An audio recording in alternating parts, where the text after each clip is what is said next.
Sitting in that posh room, Chairman John T. San admitted that law school is not a place you can just win at with pure willpower. He looked his grandson in the eye and pushed him. Come on, tell me. What do you need? What do you want from me? Without flinching, the kid dropped a bombshell. I want you to teach me about the business you run. That wild request left the chairman stunned, and Myung-hoon was just as shocked. The chairman asked to be sure. Teach you the business? The kid answered firmly, yes. The old man warned him this is not simple. Mu Hyuk coolly admits he is a rookie, but since the high-interest loan game is a shark tank, he wants to dive deep. While John Teason weighs the options, Mui is busy running the numbers on his next power move. His brain is redlining at max capacity. If he had a cooling fan in his head, it would be screaming like a jet engine right now. To snatch the family fortune and get payback on the John clan, asking for cash or stocks is amateur hour. It smells like a trap. With his future knowledge, getting rich is easy, but he needs a solid cover to stay off their radar. Mui knows if he shows his hand too early, his uncles John Soo-man and John Soo-han will definitely try to delete him before he is strong enough to fight back. The situation is so sketchy that a game over screen should be popping up. His best play is acting like the perfect, studious grandson, asking for an internship to win over grandpa's absolute trust. From that position, Mu Hyuk will strike. John Teason watches his ambitious grandson closely. John Teason mulls it over, repeating the request to learn the business. He figures this is a fair trade for the 8 years of brutal studying the kid just powered through. Still, that reward feels like a massive upgrade from 8 years of instant noodles. The old man wonders why Mui picked such a grind instead of just grabbing something easy. He slowly quotes the old wisdom. Giving someone fruit is nothing compared to teaching them how to grow the tree. Mui keeps his cool, insisting this experience will pay off later. Sensing the kid's resolve, John Tae-san turns to his right-hand man, Manager Ha, for his take on things. Manager Ha seems hesitant, wondering if this is moving way too fast. He suggests it would not be too late to start once the kid actually finishes university. Mui cuts him off with a total bombshell, declaring he could not care less about going to school. He wants to start right now. Chairman Tae-san's eyes go wide as he snaps, asking what on earth the boy is talking about that is Korea Law University. He cannot believe the valedictorian is treating education so lightly. He demands to know if the kid ever actually planned on becoming a lawyer or a judge in the future. Mui quietly stands up, looks his grandpa dead in the eye, and drops the real truth. He only went there to prove his skills and grit to the old man. Then, he boldly lays out his true ambition. He wants to be a powerhouse, just like his grandfather. John Tae-san watches in silence while Mui offers a deal. Of course, if Grandpa really wants him to be a lawyer, he will still play along with the plan. He is confident he could crush the bar exam whenever. He sounds less like a student and more like the guy who wrote the test. Standing nearby, Mi-eung-hoon is floored. Hearing him talk about the bar exam like it is, a walk in the park makes Mi-eung-hoon start to shiver at how unpredictable this kid is. He wonders if this teenager has some hidden god-tier abilities beyond his wildest dreams. After a moment, John Tae-san decides to give him a shot. The decision was so fast, a board of directors would not have even opened their mouths yet. He barks a direct order to Mi-eung-hoon to get moving. Start handing over your current workload to the boy immediately. Mi-eung-hoon bows respectfully, agreeing to the chairman's order as the mansion lights blaze through the silent night. Inside the office, Mi-eung-hoon starts the first training session for Kim Mui on the dark reality of this massive financial empire. He sits across from Mui, explaining that the work he does for the chairman is basically money lending. To put it bluntly, most people just call it loan sharking. Despite the shark label, Mi-eung-hoon insists every move stays strictly within the law. That is why Mui needs to master the law. When you are dealing with massive amounts of cash, knowing everything about the collateral is a matter of life and death. Collateral usually means real estate or bonds. He notes that while they take stocks, they are too volatile, so they only prioritize them when the company holds the shares directly. Mi-eung-hoon goes deeper into the legendary status of Chairman John Tae-san, the man who deals directly with the nation's biggest corporations. He handles the emergency cash that traditional banks cannot touch. Since banking has not fully evolved yet, the chairman's high-interest lending is the hottest ticket in the financial world. Back then, most businesses grew side by side with guys like him. Mi-eung-hoon stresses that Mui needs to learn the legal drill and how to vet borrowers. Just as he finishes, Mi-eung-hoon slams a massive stack of files onto the table, the loud thud echoing right in front of Mui's face. Pointing at the mountain of paper, Mi-eung-hoon coldly lists the spending records, contracts, and legal documents for the collateral. The stack is so tall it is clear why people quit. He drops a brutal challenge. Read and summarize everything in 3 days. Looking at the massive pile of folders, Mui lets out a heavy sigh. Thanks to his past life, he already knows all this stuff. Mui looks at the documents with pure annoyance, even wondering if he should just pretend to be struggling to memorize it. A week later, Chairman John Taezon asks for a late-night update. So, how is the kid doing with his lessons? Mi Eung-hun reports back with total respect. He says Mui has a freakish grasp on cash flow and can spot the hidden patterns behind those boring, dry documents. Mi Eung-hun admits this kind of instinct usually takes years of real-world grinding. You just cannot learn or understand it overnight like that. Yet, Mui seems to understand it all perfectly, almost like he knew it beforehand. John Tasan raises an eyebrow, clearly finding the whole thing very interesting. Myung-hong goes on about how Mui carries himself around business managers. He is never rattled or stressed. He is just naturally professional and totally in his element. He is so calm you would think he was taking a walk, not negotiating billion-dollar deals. Myung-hon admits he does not even need any help. John Tae-san stares into the void, totally stunned, only able to mutter in amazed, "Really?" Myung-hon cannot stop praising the kid's lightspeed progress, convinced that in just a few more days, he will be handling everything like a pro. Hearing that, Chairman John Tae-san decides it is time to give his grandson a real challenge. Mi Eung-hon is worried, asking if it is too soon since the big firms won't respect him. The old man shuts him down with a cold stare, asking why he would need permission from anyone to give an assignment. Still, Mi Eung-hon cannot help but feel uneasy. He brings up two heavy hitters, directors John Soo-man and John Soo-han, doubting if Mui is actually ready to go head-to-head with them. John Tae-san coldly says he will have to face them eventually, so starting now is better. It is that do it while it is hot mentality, not giving anyone time to prepare. He gives the final order: find the directors we have loaned to and bring back every cent of the principal and interest. Do not come back short.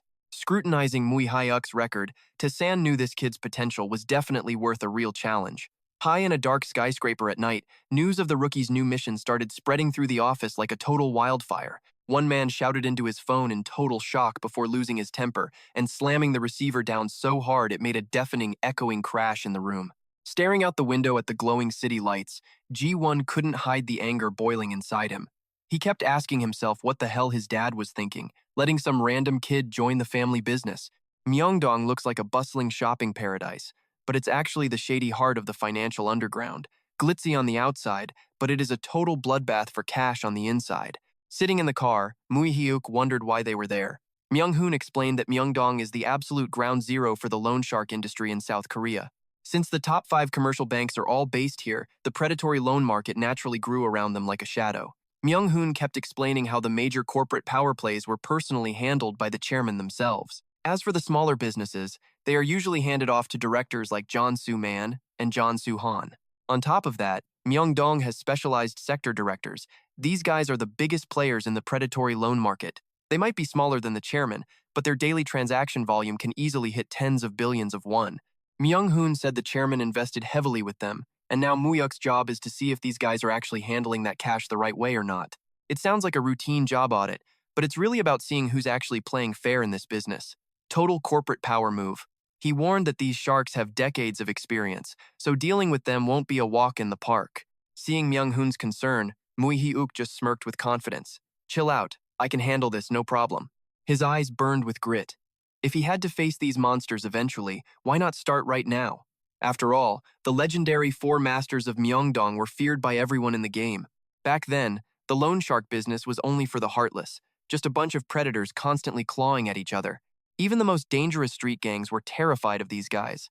These 4 masters had ruled their territory for decades, earning the absolute trust of the old man himself through years of loyalty. Mu-hyuk knew these guys weren't to be underestimated. They were predators who fought tooth and nail to get where they are today. But deep down, he knew he was also a seasoned pro in this industry from his previous life. Staring out the car window, Mu-hyuk felt a wave of confidence. Since he'd already died once before, there wasn't anything in this world he couldn't find a way to handle. The car pulled up in front of a sleek, modern building. As soon as they stepped inside, a man with a wide, beaming smile was already there waiting to greet them. "Hey there, Manager Ha." That smile was so bright you'd think he was hosting a VIP, not a financial shark. This was Kim Ho-sik, one of the legendary 4 masters of Myeongdong. "I heard you were coming today, so I made sure to wait." After asking about the chairman's health and getting a nod from Myung-hoon, Ho-sik turned his gaze toward the kid. He asked curiously if this was the chairman's grandson. Mu Hyuk stayed quiet, sizing up his first real opponent in the high-stakes Myeongdong money game. Kim Mu Hyuk bowed and introduced himself. The shark smiled and gave him a friendly handshake, saying it was a real pleasure to meet him. "I am Kim Ho-sik." He patted the kid's shoulder, acting all friendly once he heard Mu Hyuk was heading off to law school later this year. "I am a law school grad myself. Just call me your senior," he said. Mu Hyuk played along politely, saying he looked forward to the help. Internally, Mu Hyuk was checking this guy out. Anyone with a weak heart would have quit the game just hearing this guy's impressive resume. We're talking about an elite student from Korea's top law school. This guy literally walked away from a prestigious career just to jump into the Shark Tank and survive for 10 years. He's not average, and he's incredibly hard to read.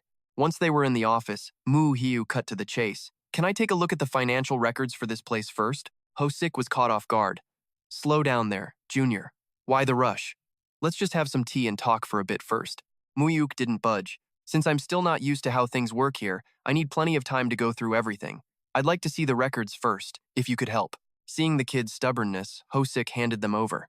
Fine, here are the books. Take a look, he said, looking like he was sure the kid would find absolutely nothing. Mu Hyuk took them and said thanks. While he focused on reading, Ho-sik sipped his tea, totally relaxed, thinking the kid was just wasting his time. My major was business administration, after all. When it comes to the numbers and the books, I've never messed up even a single detail. To be honest, the spending records were handled with extreme care and clarity. Still, Mu Hyuk narrowed his eyes in suspicion. It looked way too clean, and the Kim Ho-sik he remembered from before was never this organized. Mu Hyuk closed the ledger and noted how incredibly detailed everything was. But then, he immediately made his next move. He asked to check the bank books next. Ho-sik walked over to the cabinet and brought back a thick stack of them for the table. Mu Hyuk counted them quickly. 12 in total, right? Ho-sik acted all confident. Of course, bank books are the most important part. If even one went missing, we'd have a massive problem on our hands. I handle these bank books every single day, so there is never a single mistake in my accounting. Mu Hyuk grabbed the stack and firmly told him he'd be taking them with him. Hearing the demand to take the bank books, Ho-sik's face went pale. He stammered out, "What did you say?" Mu Hyuk stayed completely calm.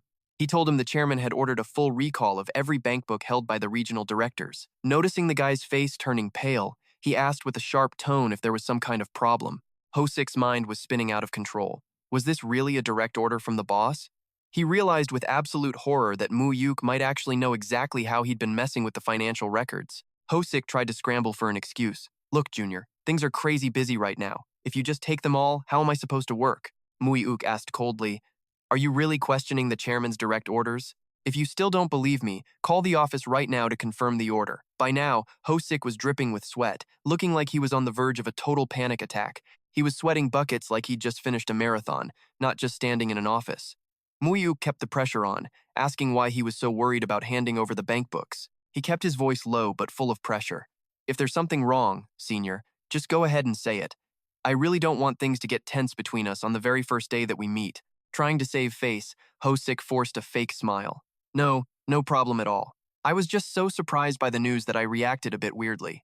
"That is actually great news," Mu Hyuk replied coolly. He stood up and turned to look at the pack of goons standing behind Ho-sik. "Anyway, Director Kim, I have some business I want to discuss with you privately." Getting the hint, Myung-hoon glared at the men. "What are you idiots still doing here? Did you not hear him? Everyone out now!" The grumbling henchmen shuffled out while Myung-hoon watched them like a hawk. Suddenly, trying to act tough and hide his panic, Ho-sik lunged forward, slapping his men across the face with everything he had. He roared in a fury. "You useless punks! How dare you ignore the young master?" He kept screaming and hitting them until they finally scrambled out the door. "Get out now! Move it, you lazy losers just standing there." Mu Hyuk watched the old man's pathetic little performance in silence. Once the room was empty, and it was just the two of them, the tension got thick enough to cut. Ho-sik lit a cigarette, trying to play it cool as he muttered, "Man, my bad. Seriously, my apologies. Those guys are a bit slow. Hope you can overlook it, kid." Taking a long drag, his eyes turned cold as he stared at Mu Hyuk. "So, what did you want to talk about that required all this drama?" Under the dim lights, he flicked his lighter, ready to face whatever the grandson was plotting. Mu Hyuk stepped in close, leaning right into Kim Ho-sik's face to drop a heavy warning. "Hey, Kim Ho-sik, if you are going to be a servant, then start acting like a real servant. You feel me?" Faced with the man's arrogance, he growled, "Don't you get it yet, you moron? Or do I need to beat some sense into you before you finally realize exactly where you stand in this food chain?" Snapping, Kim Ho-sik slammed the table and stood up, screaming in a total rage, "You little brat, what did you just say to me? Get out of here!" Suddenly, a loud shout startled Kim Ho-sik. Flashback to earlier in the car, Mu Hyuk had lowered his voice and said, "Manager Ha, I need you to do me a small favor." Myung-hoon kept driving in silence and asked, "Just say the word, kid." Mu Hyuk gave a firm order. "Later, when I talk to Director Ho-sik alone, do not come in, no matter what noises you hear." Myung-hoon looked worried and warned him, That guy is dangerous. Are you sure you will be okay? Staring out the window with ambition in his eyes, he replied, if I cannot handle a guy like him, how am I supposed to take down the big corporate chairman later on? Once Myung-hoon left the room, Mu Hyuk marched toward Kim Ho-sik, who was slumped in his chair, and laid down the law. Kim Ho-sik, stop acting tough and listen close. I already know you have been messing around with those bank ledgers. Don't even try to deny it. He acted sympathetic about the man's family burdens. You have kids to feed, so I get it. Ho-sik was sweating bullets, but he still stubbornly insisted that Mu Hyuk should never touch the chairman's secret transaction accounts. Instantly, Mu Hyuk leaned in with a gaze that could pierce a soul. There is still one secret account ledger left. Why isn't that book here on the table? Answer me. Ho-sik was absolutely terrified, sweat pouring down his pale face. He trembled, wondering how a kid like Mu Hyuk knew about a secret ledger that was only supposed to be known by him and the chairman. His brain was buffering and his heart was definitely overclocked to the max. Seeing the total mental breakdown in the guy's eyes, Mu Hyuk smirked. He had completely fallen for the trap. Staring into the man's ghostly face, Mu Hyuk growled about the secret account. This was one of the major accounts that Kim Ho-sik was personally managing behind the scenes. He issued a firm order to hand over that account number immediately. Panic was written all over Ho-sik's sweaty face. You could tell just by looking at him that his world was falling apart. Mu Hyuk knew a massive, earth-shattering secret. Years ago, his grandfather had entrusted 4 bank accounts, all under fake identities, to 4 major credit bosses in the Myeongdong district to manage. Each of these accounts held a massive sum of 100 billion won. That meant a grand total of 400 billion won was scattered across the system. Mu Hyuk had uncovered this truth while searching for his grandfather's hidden money after his death in a previous life. He vividly remembered the fateful deadline in August 1993 when the official real-name financial system was implemented. All 400 billion won in those accounts had completely vanished without leaving a single trace. Ho-sik must have been celebrating like crazy back then after stealing that massive fortune. Back in reality, Mu Hyuk asked coldly, "Why are you so flustered? Did you really think I would not know?" Ho-sik shook, wondering how this kid knew about a secret account only he and the chairman shared. Had the chairman really told him everything? It did not make any sense to him. Without giving him a second to think, Mu Hyuk pressured him. "Get it out here, now." His voice was as urgent as a ticking time bomb about to go off. Kim Ho-sik was totally broken, stammering and begging. Give me more time, just a little more." Mu Hyuk turned his back and asked mockingly, "More time?" He sat down casually on the sofa, crossing his legs like a boss and questioning him. "Director Kim, is this really something that needs more time?" His eyes were sharp as he barked, "Bring that ledger here right now. If you do not bring it to me in 10 minutes, I am going to report this whole mess to the chairman immediately." Kim Ho-sik completely panicked and started begging for mercy. "1 month. Just give me 1 month, please. I am literally begging you for more time." Mu Hyuk just smirked coldly. "Why are you acting like this, Director Kim?" He stared right at the trembling man and applied more pressure. "You think this is how someone asks for a favor? You are shaking so much it is obvious you have been up to some shady business." Under Mu Hyuk's absolute dominance, Kim Ho-sik looked like he had seen a ghost. He kept begging for a month to fix the secret account situation, but Mu Hyuk coldly cut him off and only gave him exactly 2 weeks. He stood up, looking down at the man cowering before him, and warned him that every single cent had to be there, not 1 penny missing. Mu Hyuk growled Kim Ho-sik's name to make sure the man had that order engraved in his soul. Ho-sik was dripping with sweat, his mind a complete wreck after being crushed by the Cho family's grandson. Mu Hyuk warned him that only the 2 of them could know about today. Then, snapping back to a fake smile, he suddenly changed his tone. He announced that the books and accounts looked fine and even complimented the guy's hard work. Before leaving, Mu Hyuk reminded him that he would be back in 2 weeks for a follow-up check. He walked down the hallway like he owned the place. Seeing the goons blocking his path, Myung-hoon immediately shouted at them to get out of the way and clear the road right now. The thugs watched in shock as Mu Hyuk strolled past without a care. They rushed into the office only to find Kim Ho-sik sitting on the sofa looking like he had completely lost his mind. He was soaked in sweat. In total shock, Ho-sik realized he had made a massive mistake treating Mu Hyuk like some random kid. Yeah, he is young, but his skill level is definitely endgame boss tier. Back at the luxury mansion, Myung-hoon was reporting the whole situation to Chairman John T-san. He confirmed the audit was over and all 12 proxy accounts were secured. Director Kim also promised updates every 2 weeks. The chairman nodded and asked, "Mu Hyuk did not have any trouble with Ho-sik, did he?" Myung-hoon spills the truth. Initially, Director Kim totally underestimated the young master. This made the old man shout in shock. "Seriously? Looks like another person just chose to play life on hard mode." Myung-hoon continues describing the weird vibe. But after those two had their private talk, the young master walked out looking totally cool and unbothered. Hearing this, Chairman Tisan pauses to think before asking, "All right, who is next on the list?" Myung-hoon respectfully replies that the young master is headed to see director No Se-eung. Seeing things go so well, Tisan commands, "Good job. Go get some rest." Myung-hoon bows low, says yes, Chairman, and then quietly disappears from the room. Now alone in his office, Tizan immediately dials Kim Ho-sik. The other end picks up instantly. "Yes, Chairman, Kim Ho-sik here." Tizan cuts right to the chase and asks, "Well, give it to me straight. How is my grandson?" When the other side goes quiet, the old man snaps impatiently. "Why the silence? I asked you what you thought of him." After hesitating, Ho-sik finally gives his nervous take over the phone. "He is more like you, Chairman, than even Director Suman or Su-an." Chairman Tisan narrows his eyes. "You really think so?" After getting a firm confirmation from Ho-sik, the old man starts grilling him about their private chat. "What exactly did you two talk about in secret?" When Ho-sik hesitates, Tizan's voice turns heavy with pressure. "Stop making me repeat myself. I asked what you discussed with the boy." That is when Ho-sik drops the total bombshell. "He mentioned those secret accounts you entrusted to us. The ones absolutely nobody is supposed to know about." Chairman Tizan's eyes go wide with shock. His mind is spinning around one single question. The secret accounts? How did Mu Hyuk find out? This shock is like hiding cash under your bed and having someone point to the exact spot without missing an inch. Tizan listens silently to the other end, then asks coldly, "And then what?" Ho-sik nervously reports that within 2 weeks, Mu Hyuk expects every cent tallied up and handed over. Plus, he even asked if that cash could be transferred directly back to the chairman. Tizan just shrugs it off. "Sure, send it over." He acts like he is approving a breakfast bill, not hundreds of billions of won. As Ho-sik tries to hang up, Tisan suddenly calls his name, voice dripping with pressure. Ho-sik scrambles to be polite, but the chairman immediately puts him in his place. "I heard you had the nerve to raise your voice at my grandson." The Myeongdong boss panics, immediately bowing his head to apologize. He promises that nothing like that will ever happen again. Tizan's gaze turns ice cold. He mocks the servant who got too comfortable living the high life, forgetting he is not allowed to sit at the master's table. He growls a sharp reminder. "Do not forget who helped you reach your position today."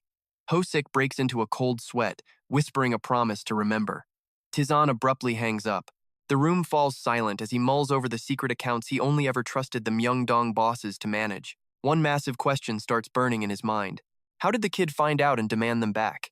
Even his own sons, Suman and Suhan, plus loyal guys like Myung-hoon, have absolutely no clue they even exist. Tisan wonders how on earth Mu Hyuk got Ho-sik to cave and agree to hand it all over so easily. It is suspiciously easy. He asked for cash, and they handed it over faster than a robbery. He recalls his subordinate's words. The young master is more like the chairman than his own sons. His powerful gaze softens for a moment. He lets out a satisfied smirk as he whispers his grandson's name. "Mu Hyuk. Is the boy really that much like me?" Night falls at the luxury villa. Kim Mu Hyuk lies in bed, deep in thought. He knows he has the upper hand, but he still wonders if those other Myeongdong directors are currently messing with the books behind his back. That 400 billion won sitting in anonymous accounts is the exact target Mu Hyuk is aiming for. He knows if the real name transaction law kicks in this August, that massive pile of cash might vanish without a trace. If he can grab that money first, it will be the perfect weapon for Mu Hyuk to finally launch a life-or-death war against the Chan brothers. With his hand on his forehead, he focuses on how to snatch the funds before the financial verification system goes public. The next morning, Mu Hyuk tracks down another member of the Myeongdong Big Four to push his plan forward. Looking at the pile of bankbooks on the table, Mu Hyuk casually announces, "No problem here. I will just check the books once a month from now on." He decisively takes back all the bankbooks and asks with heavy pressure, "Is that okay?" Facing the Chan family's young master and his intense vibe, the man across from him can only mutter, "Please, young master, help yourself." The man sitting across from Mu Hyuk is No Se-eung, one of the powerful elite. Suddenly, Mu Hyuk digs deep into the issue. "Say, Director No, if I remember correctly, you are still holding on to a few of the chairman's bankbooks, right?" That question turns No Se-eung's face pale as he starts sweating buckets. He stammers in pure terror. "The chairman's bankbooks?" Watching the man's panic, Mu Hyuk realizes Kim Ho-sik hasn't breathed a single word about him, knowing the secret accounts to any of the others. He smirks triumphantly, thinking that the Kim guy isn't stupid for keeping his mouth shut. Mu Hyuk looks No Se-eung dead in the eye and declares, "The chairman gave you a secret ledger that nobody knows about. Now, he wants me to bring it back." Se-eung gasps. "What did you say?"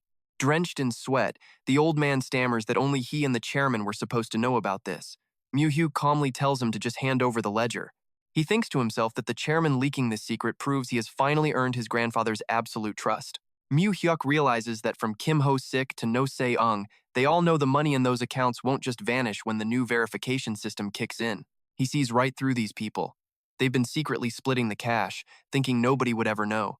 Too bad for them, they just ran into a human version of a financial x-ray machine. Mu Hyuk looks at the trembling man with pure disgust. They only became directors because his grandfather backed them, yet here they are, ready to stab him in the back. He asks coldly, "So, how much time do you need to get that ledger to me?" Terrified, Se-young begs for half a month, or at least a week.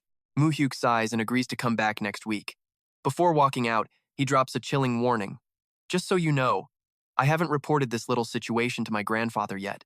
Mu Hyuk reminds him that he owes his entire current career to his grandfather's massive favor. He plays right on the man's fear, asking point blank if he was actually planning to mess with that ledger. Mu Hyuk claims his grandfather might be old, but he is still sharp as a tack, so he'd better watch his step. He growls a metaphor. You know what happens to a dog that bites its master, right? No Se-young sits frozen, sweating through his shirt in pure terror. Leaving the high-rise office building, Mu Hyuk heads off to his next location. Sitting quietly on a sofa, he begins flipping through and carefully studying every single page of the secret ledger he just recovered.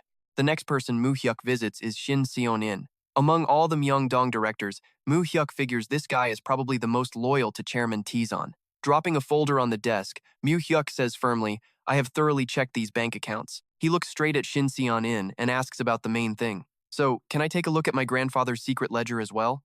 Shin Seon-in is stunned. He stands up abruptly and asks, "So, he actually wants to take back that ledger too?" After a long pause, he requests, "Please, wait here for just a moment." Shin Seo-young walks over to the portrait of Chairman John T-son hanging on the wall. He quietly slides the frame aside, revealing a high-tech secret safe hidden right behind it. He pops the safe open, grabs a package wrapped in yellow paper, and hands it straight to Mu Hyuk. Here. Taking the package, Mu Hyuk realizes this guy might actually be clean. Out of all the greedy people in this game, it looks like he finally found someone who actually plays it fair. Leaving the office, Shin Seo-young walks Mu Hyuk and Myung-hoon to their car with a deep bow. "See you soon." Mu Hyuk nods politely, saying that next time they meet, things should be a lot more chill. "Thanks for your help." Shin Se-young stands there all humble and polite as the car starts pulling away. On the road, Myung-hoon brings up their final target. Just one more guy left, right? Director Kang. He warns that this dude is a total snake and the most experienced shark in all of Myeongdong. In the backseat, Mu Hyuk reviews the file on Director Kang. The guy was practically raised and trained by the chairman himself before he went off to build his own empire here. This guy was already a big shot in the industry way back then. Myung-hoon glances at the rearview mirror and asks, "Do you even know Director Kang's nickname?" Mu Hyuk smirks and stays cool. "I already know all about him. I don't need ChatGPT for this one. His past sins are already burned into my brain. He's the guy who used a literal hammer to clear out every thug trying to take over the Myeongdong loan market. They call him the Hammerhead Shark for a reason. He left behind a trail of broken bodies, leaving his enemies completely crushed and unable to fight back." Inside the office, Director Kang sits with his hair slicked back, looking busy as he grinds through a huge pile of paperwork on his desk. When Myung-hoon leads Mu Hyuk inside, the guy doesn't even look up. He just coldly tells them to wait a second and points toward the sofa in the middle of the huge room, acting like he's the king of the world. Myung-hoon signals for Mu Hyuk to take a seat first, while he stays standing right there next to him like a bodyguard. They both wait in total silence in the quiet room. The only sound is the steady ticking of an old grandfather clock, making every single second feel like it is dragging on forever. As the clock keeps ticking, the vibe in the room gets more and more suffocating. Kang just keeps acting like his two guests do not even exist. After a long, awkward silence, he suddenly pushes back his chair and towers over Mu Hyuk with a heavy, serious look. Honestly, the pressure he is putting off feels like a final boss just activated his second phase. Kang walks over looking all smug and drops a totally fake apology. "Sorry for keeping you guys waiting. I had to double-check the books before handing them to the chairman, so it took a minute." He takes a puff of his cigarette, looking down at Mu Hyuk with pure disrespect. "You don't mind, do you, young master?" Mu Hyuk just stays calm and tells him, "Fine, then bring the books out so I can see them." But Kang just ignores the request. He turns to Myung-hoon with a sarcastic smirk and says, "So, I heard Manager Ha has been working pretty hard lately, huh? Following a little brat around all day must be exhausting. This guy can't help himself. He clearly loves starting drama way more than actually doing his job." He mocks the idea of the chairman making an experienced veteran like Myung-hoon babysit some kid. He leans in and adds, "You must be pretty tired of this, right?" Kang keeps pushing, saying that if it is too much trouble, he should just let him handle the mentoring. He promises to teach the kid a real lesson. Myung-hoon snaps and yells out, "Director Kang! You better watch your mouth. Regardless of what you think, he is still the chairman's grandson." But the old fox just smirks. He puts his cigarette out in the ashtray and says, "Look, it is a new era. Nobody cares about those old school manners anymore, especially when dealing with some kid. Honestly, even calling him young master is me being way more polite than I need to be." He probably thinks he sounds cool, but to everyone else, he just looks like a total clown. He warns Myung-hoon not to force that blind loyalty on him and brags that his experience in the loan shark game is second to none. He looks over at Mu Hyuk reading the records and mockingly asks, "Hey kid, do you even understand what you are looking at? If it is too confusing, just let Manager Ha handle it." Mu Hyuk keeps his eyes on the files. He thinks to himself, does this guy really think he can distract me with such weak trash talk? He realizes something is wrong because these books are way too clean. There is not a single mistake. Mu Hyuk decides not to waste time on this smokescreen and cuts straight to the real point. These records look fine on the surface, but how about you just hand over the secret ledger instead? Kang is absolutely shocked by the question. Mu Hyuk adds that the chairman wants it back right now so he can personally check all the numbers. Kang's face instantly tightens up with stress. He snaps back, trying to push them out, and says, "If the chairman wants that, tell him he needs to come down here and ask me himself." He emphasizes that since the chairman gave him that ledger personally, the old man needs to be the one to come here and take it back from him face to face. Kang slams his cigarette into the tray, staring at Mu Hyuk with an intense, threatening look. "You understand what I am saying, right?" His eyes make it clear that there is no other option. Myung-hoon warns him to stop playing games. "Director Kang, do not push it." Kang just gives a cocky smirk and says, "Have I ever looked like I was joking when it comes to business?" He leans in, looking Mu Hyuk dead in the eye. "I am giving you a serious lesson here, kid. You need to learn that in the world of business, procedures and formalities matter." He turns back to Myung-hoon with a sneer. "Manager Ha, did you really fail to teach the young master the most basic rules of the game?" Kang gets right in his face with a nasty grin. "You have gotten soft, old man." After that blatant disrespect, Myung-hoon's face turns dark as he tries to hold back his rage. Mu Hyuk stays perfectly calm through it all. He quietly gives an order. "Manager Ha, go wait outside for a bit." Myung-hoon looks worried and stammers, "But young master?" Mu Hyuk just smiles at him and repeats, "Go get some fresh air and cool off." Even though he is worried sick, Myung-hoon bows and listens. "Yes, sir." He quietly leaves the room, leaving the two of them alone for the showdown that is about to go down. Once they are alone, Mu Hyuk leans back in his chair, his eyes turning ice cold. "Director Kang, quit the act and just hand over the account books to me right now." "Oh, and I want my grandfather's secret accounts too." Kang strokes his chin, a calculating smirk spreading across his face. "Wow, so you even heard about the secret accounts, huh? Looks like the chairman really wants to train you the right way." He is laughing, but you can tell his brain is working overtime trying to come up with a way out. Kang looks at Mu Hyuk with a mocking grin and asks, "But what is even in there?" He casually claims that those records are not special at all and challenges him, saying there is absolutely nothing different in them. "Tell the chairman to come here and get them himself." Seeing that arrogance, Myung-hoon jumps up and yells, "Director Kang!" But Kang just roars back with pure aggression. "Who do you think you are, talking to me like that?" He starts bragging about his history with a vicious look on his face. "I was working for the chairman before you were even born. I was there, drinking with him, and cleaning up the mess every time secret agents tried to start trouble with the boss. He probably thinks he deserves a medal for it." Kang glares at Mu Hyuk and spits out an insult. "You are just a little kid. You have no right to talk down to me." Kang makes it crystal clear. The big boss is the only one who calls the shots for him. He even brags that the chairman's own son, Director Chon, can't tell him what to do. Then, he gets right in Mu Hyuk's face, warning the kid not to act like a big shot just because he's family. "You are not on my level, brat." Myung-hoon snaps again, totally losing his cool. "Director, you." Out of nowhere, Kang slams a hammer onto the desk with a deafening crack that sends sparks flying. He grips the handle tight, staring Mu Hyuk down with pure malice. "Do you have any idea how many times I used this very hammer to save the chairman's life?" This human shark starts reminiscing about the bloody messes he made, crushing every gangster who dared step foot in his office. He brags that this hammer isn't just a tool, it's the history of Myeongdong itself, a living witness to the brutal rise of the city's underground credit market. He points a finger right at Mu Hyuk and screams, "So stop acting like a tough guy in front of me, you little punk." Mu Hyuk doesn't even blink. He just stares back with ice in his veins and asks, "You really want to start some beef with me, old man?" That just makes Kang burst out laughing. He mocks the kid, telling him that a little brat who knows zero about the criminal underworld should just keep his mouth shut.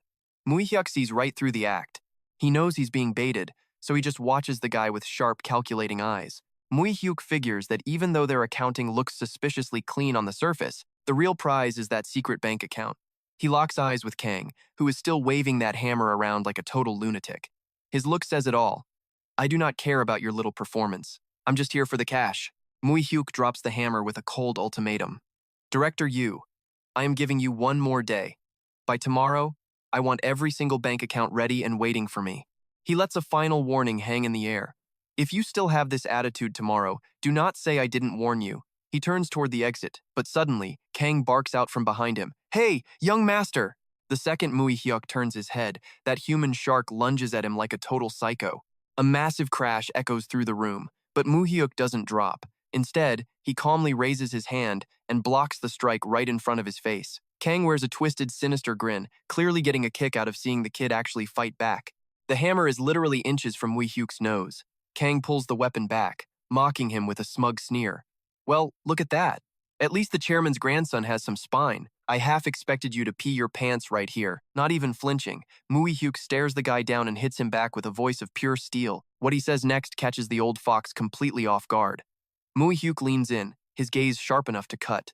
You actually think those weak threats scare me? If you've got the guts to touch me, then do it. He firmly repeats his final demand. If you want to keep living a quiet life, have those accounts ready by tomorrow. I've said this so many times now that if you still don't get it, I might have to print it out and hand deliver it just to be sure. Walking out of the office with total authority, Myung-hoon drops one last chilling threat. If things go down like this again tomorrow, you better start worrying about your own head, old man. Kang just stands there frozen, his face twisted in pure terror as he breaks into a cold sweat. Just a minute ago, he was a tough guy with a hammer, and now he is standing there like a kid who just got sent to the principal's office. As their black sedan rolls away from Myeongdong, Myung-hoon grips the steering wheel and asks Mu Hyuk, "Hey, it sounded like a total war zone back there. What actually happened?" But then, Mu Hyuk casually drops a line that sends a shiver down Myung-hoon's spine. That lunatic actually tried to cave my skull in with a hammer. Tires screech across the busy street as the car slams to a halt. Myung-hoon whips around, his face pale with shock as he yells, "Director Yu did what? Are you okay? Did he actually hit you?" While all the cars behind them are blasting their horns in a total rage, Mu Hyuk just sits there with a calm smirk and reminds him, "Myung-hoon, we are literally in the middle of traffic." Soon after, inside the Choen mansion, the air in the office turns icy. Chairman John Tishan's eyes bulge with pure fury as he hears the report. "What? What the hell did that Eugene Kang say to you?" Myung-hoon repeats the traitor's challenge. "He said that if you want those bank accounts, you have to go down and get them yourself, Chairman." Tishan rubs his chin, thinking hard, and asks, "Okay, then what?" But when Myung-hoon tells him the guy actually tried to hammer the young master, the old man completely loses his cool and roars in a total rage. He did what? Even though Myung-hoon says everything is fine, Tishan's eyes are burning with a murderous rage. He grits his teeth in pure frustration, thinking, "Eugene Kang, you absolute traitor. Why the hell would you pull a stunt like this?" Myung-hoon stands there in the office, looking totally puzzled as he tells Chairman Tishan, "Honestly, sir, I cannot figure it out either. Back in the day when he first hit Myeongdong, he was your rival, but in all the years I've been with you, he has never acted out like this. Something is off today. It's almost like he is trying to bait us into a war." Fed up with the guy's arrogance, John Tishan drops a cold order. "Myung-hoon, you handle this yourself. Improvise and do whatever you need to do, but fix it quietly. I do not want any messy loose ends or consequences." Myung-hoon bows low and accepts the mission. "Yes, Chairman, I'm on it." Meanwhile, in a car racing through the dead of night, Eugene Kang is laughing his head off while talking on his phone. "Ha ha ha, everyone is blowing this way out of proportion. He is just a little brat, and I just gave him a little scare to show him who is boss. He is nothing special." Kang thinks with a smug smirk. The old man is clearly losing his mind. Suddenly, a massive truck with blinding high beams slams into his car head-on, causing a brutal collision that sends metal flying everywhere. Deep in a deserted construction site at night, Eugene Kang wakes up in a total mess. He is tied tight to a chair with heavy tape over his mouth, and all he can do is let out muffled, desperate screams for help. Out of nowhere, a massive, dark figure steps out of the shadows behind him, scaring him half to death. The man stepping into the light is none other than Myung-hoon, with a face as cold as ice. Kang starts thrashing around in total panic when he sees the other man calmly gripping a heavy iron hammer in his hand. Myung-hoon raises the hammer high, staring down the shaking director. "Director Yu, care to have a little chat?" He looms over the tied-up man and slowly, painfully rips the duct tape right off his mouth. Eugene Kang stammers out through his chattering teeth, "Manager Ha." He tries to sound tough, asking, "You really think you can get away with this and just go on living your life?" All he gets back is a freezing cold, "Huh," from Myung-hoon. It's like a scene straight out of a gritty action flick, but there's no cool music. Myung-hoon raises the hammer, points it at the traitor's face, and growls, "I heard a little rumor that you were planning to use this hammer to bash the young master's skull in. Is that right?" Without a second of hesitation, Myung-hoon swings the heavy hammer straight at his target. Kang squeezes his eyes shut and lets out a terrified scream, but the hammer stops just a fraction of an inch from his forehead. Myung-hoon asks him coldly, "How does that feel? What were you even thinking, doing that to the kid?" Kang is drenched in sweat now, stammering out a pathetic explanation while he totally panics. "I was just testing his courage. I just wanted to see if the chairman was actually trusting the right guy with the job, that's all." He starts screaming and begging for his life. "I swear, I would never actually hurt him. You have to believe me." He keeps pleading like a coward. "Why would I ever dare to touch the chairman's grandson? Just think about it. I am telling the truth, man. Please believe me." To save his skin, Kang desperately offers a deal. "I will give you every single secret bank account I have. I swear I will never pull a stunt like that ever again. Just please, let me go." A loud crash echoes from the doorway. Eug's terror spikes when he sees two guys silently rolling a blue metal drum toward him. Myung-hoon stares down the shaking director, demanding to know who's pulling the strings. Eug panics, stammering that nobody gave him orders. He tries to talk his way out of it. "Look, I was just testing the kid. I only wanted to scare him, I swear." Myung-hoon doesn't flinch. He signals his goons to slide a heavy wooden table over to the bound director. Eug thrashes like a wild animal as they pin his hand to the surface. He's begging to know what's about to happen. His struggle is totally useless. His hand is slammed down against the raw wood, held there in a complete death grip. Myung-hoon gives him a stone-cold stare. "Listen, director, you had better start telling the truth right now. Do we have an understanding?" He leans in closer. "One last time, who put you up to this?" Gay is still sobbing, insisting it was nobody. "Who would even order me around?" That was the final straw for Myung-hoon's patience. No warning, no hesitation. He swings a massive iron hammer straight down onto the director's pinned hand. The impact is brutal, and Eug lets out a blood-curdling scream. His hand is basically wreckage. All that is missing is some scary music for this to be a nightmare. Hovering over the broken man, Myung-hoon repeats the question. Who was it? Eug is a total mess now. Sweat is pouring down his pale face while he gasps, begging him to believe there is no one else. He is staring at nothing, eyes wide with pure terror. Myung-hoon brings the hammer down again, smashing his hand with enough force to kill any remaining fight in him. Myung-hoon demands to know, who's the boss? "Spill it!" Face twisted in agony and sweat, Eug still tries to act tough, yelling that he already said no. Without missing a beat, Myung-hoon raises the hammer for another round. In the middle of a rainy, desolate construction site, the wet thud of bone on wood signals a brutal interrogation. Myung-hoon looks at the broken shell of a man. "Last chance, pal. Start talking or else." Eug just howls in pure agony, staring at what is left of his mangled hand. Myung-hoon shifts the hammer to the other side. "Okay, right hand next. The tension is so thick you could cut it with a knife. One wrong move and things go south fast." His eyes are like daggers as he asks again, "Who put you up to this?" When he gets nothing but silence, Myung-hoon barks a command to his crew. "Pin him down." Broken by the pain, Eug starts trembling, whispering that he will talk. He is so pathetic now that a stiff breeze would probably knock him flat on his face 3 times over. He looks up with begging eyes, pleading for him to stop. In a total state of panic, Eug Kwai finally cracks and snitches on the real mastermind director John Suman. As the name drops, the scene cuts back to 1 week earlier. We are at a luxury villa in the dead of night. Inside a fancy room, the heavy hitters are gathering around a marble table for a secret meeting. In the hallway, rows of goons bow low as the big bosses strut through the building. A guy in a sharp gray suit walks in and greets the room. It has been a minute, has it not? Right on cue, everyone stands up to show some respect. Under those dim lights and the hum of a slow ceiling fan, the vibe in the room gets heavy and dead serious. A bearded guy in a white suit looks confused. "What is the deal, director? Calling the 4 of us in at once seems pretty heavy." He is lounging on the sofa, looking totally suspicious. John Suman cuts to the chase. "I assume you all heard about the kid my old man just brought home?" "Yeah, he is claiming him as blood." "My nephew, apparently." Another director pipes up. "So, this kid is the chairman's grandson? The son of the late Lady Misuk?" "He sounds more like he is spilling tea than running a business meeting." John Suman nods. "Exactly. And I bet you have heard he is trailing manager Ha lately, trying to learn the ropes of the family business. This news does not sit well with the short-haired guy. Where did this kid even come from? He has been a ghost for years, and now he just shows up? So he is just going to shadow his old man and learn the game? Someone in the corner grumbles, clearly annoyed by the whole situation. This is unbelievable.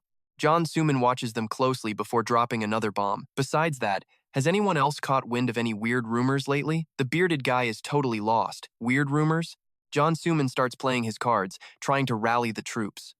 We have been like family for years, and we are the ones who should be running this empire. But now, everything we worked for is about to be handed to some kid. The other directors go quiet. They are finally realizing their piece of the pie might be disappearing right before their eyes. Suman keeps twisting the knife. Look, my father is not getting any younger. He could go any day, so now we had better start looking out for number one. He stands up, trashing the kid's reputation. This grandson just appears out of thin air after years? I am telling you, he is probably just here to mess with the old man's head and judgment. Director Shin tells everyone to watch their mouths. This is not some game. He is certain the chairman is still sharp as a tack and knows exactly what he is doing. Suman plays it cool and says he misspoke, but then he tells Director Shin he might want to think that over again. He flashes a nasty grin, making it clear that getting rid of any threats near the chairman is his main goal. Director Kim pushes back, reminding everyone the kid is family and they should stay out of it. Suman shuts him down fast. This is not a family feud, it is business. He takes a sip of wine, claiming he is not scared of the kid, just worried the old man will blow it. With the new president in office, the political landscape is messy. Every move they make could wreck the company. The directors just watch him. They are not staying quiet because they agree. They are playing it like gamblers, trying to figure out which side is going to pay out the most.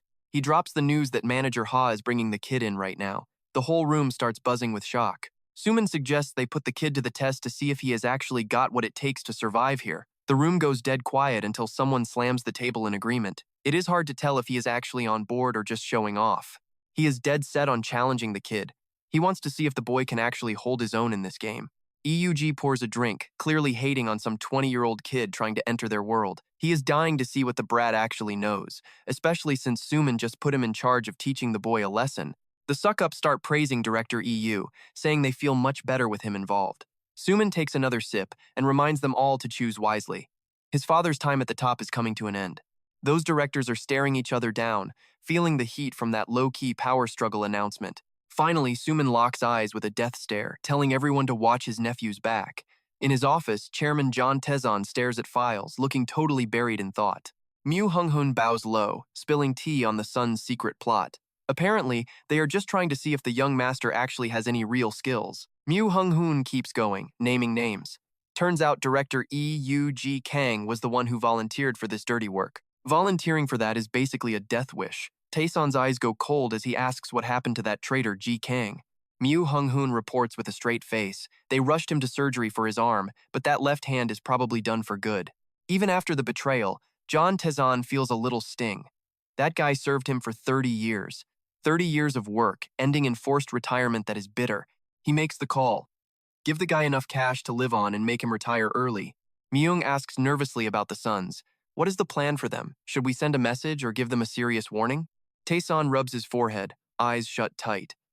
After a long silence, he growls that he will handle those little brats in his own way. Meanwhile, Suman's losing it in another room. What? What happened to Ji Kang? He is sweating bullets as he grills his guy for details. Did you just say Manager Ha smashed both his arms? Sitting across from him, Suhan asks what their next move is. Dad definitely knows. Suman's about to blow up when the desk phone starts ringing like crazy. He snaps. What is it? I said, do not bug me, sounding like he owns the place. The voice apologizes quickly. The chairman is calling. He wants to talk. Suman turns white. His dad's voice cuts through the phone like a blade. Suman? Is Suhan in the room with you too? Suman flips the switch instantly, sounding all polite. Yes, father. John Tesson gets right to it, asking about that little test they ran on Mu Hyuk. Facing his powerful dad, Suman panics and starts stuttering. No, not at all. What test? I do not know. It is not what you think. He scrambles. I just asked them to look after the kid a little bit. Chairman Tesson is livid. You little punk, I am your father. When are you going to grow up? On the other end, Suman is shaking and sweating as his dad shames him for playing dirty just because he is scared of a 20-year-old kid.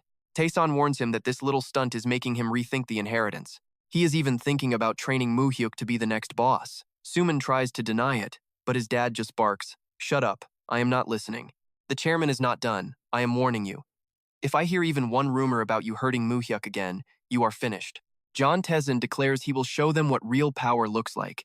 His terrifying presence hangs over the brothers like a dark cloud, leaving them paralyzed with fear. Suman is frozen and speechless. His younger brother sits there, asking urgently, "Brother, what did Dad just say to you?" Terrified and enraged, Suman screams, "Damn it!" and smashes the phone on the floor. He stands up among the wreckage, face twisted with pure hate. All he can think about now is getting revenge on Kim Mu Hyuk. He grinds his teeth and mutters, "How does a little brat like you dare come between me and my own father?" The scene shifts from family drama to a luxury mansion for a big talk. Mu Hyuk is updating Chairman Taeson on the news. New President Kim Man-sam is cleaning house in the military. Mu explains that the Hao Society was a powerful private group within the military back then. The president is overhauling the whole military structure, forcing everyone from that group to pack their bags. It sounds like a massive corporate layoffs, but on a national scale. So, the Hao members are meeting up constantly to talk. Hearing this, John Taeson realizes the president had this hit list ready before he even took office. He smirks at how aggressive the new guy is. Mu Hyuk notes that the current president probably has a major grudge against the old military regime. He figures that even though the guy teamed up with the military to get elected, keeping that peace forever was always going to be impossible. It is a classic case of fake smiles but hidden daggers. Mu worries if the army will just take this lying down, considering the country's history. Back in the fancy office, Mu Hyuk keeps reporting on the government's major fear, a potential military coup. Chairman John Taeson repeats it slowly. A coup? He thinks it over, then suddenly looks at his grandson reading the paper and asks for his take. Kim Mu Hyuk calmly lowers his newspaper, looking totally sure of himself. "The military will not fight back, grandfather," he says. He sounds so certain, like he was actually in the room with them. He explains the president already swapped out the top generals and the intelligence chief. This massive shakeup happened in just 4 hours. Mu Hyuk explains that even with the Hao Society gone, the conservatives still hold all the cards. It was so fast the people involved probably did not even know what hit them. He claims only the Hao Society wants a coup, not the rest of the army. Plus, if they tried to take over now, the public would not stand for it. John Taeson is shocked by his grandson's sharp insight. "Wow, you really know your stuff." Mu Hyuk just plays it cool. He says politics is the biggest wild card for his grandfather's business, so he makes sure to track every single detail. Deep down, he is smirking because he already knows every major event for the next 30 years. Taeson asks what else is coming next. Mu Hyuk reports that very few people know what the big bosses are planning. Even the undercover secretaries are completely in the dark right now. However, Mu mentions he has heard some whispers that the government is about to launch a massive campaign against corruption. Chairman's jaw dropped when Min-hoon confirmed the plan to leak high-level officials' net worth. It is risky, but Min-hoon knows the new president. That guy is a wild card. He is definitely pulling the trigger on this. Chairman John Tae-san looked grim, noting things are moving way too fast. He grilled them on whether the real name financial system was actually coming. Min-hoon reported that the president has kept quiet. Even the top brass and big corporations are totally in the dark. He turned to Mu Hyuk and asked, "Yo, what is your take?" Mu Hyuk just smirked, looking stone-cold confident. "The real name transaction law?" he said. "It is dropping this year, guaranteed." The old power player was shocked. "This year? You serious?" Mu Hyuk explained that while politicians have blocked this since the 70s, the new president is a different beast. He will have a small team, prep it in secret, then drop the bomb on the public out of nowhere to catch them off guard. This plan is enough to give anyone a heart attack.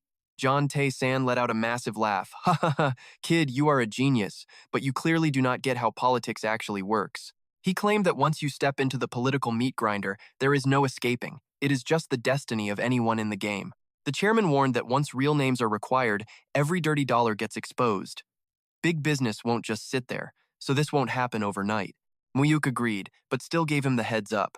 "We should scrub those anonymous accounts now before things get messy and something unexpected happens." John Tae-san brushed it off, saying he already split the cash among his most loyal and trusted circle. Mu Hyuk's eyes went cold as he warned that people change.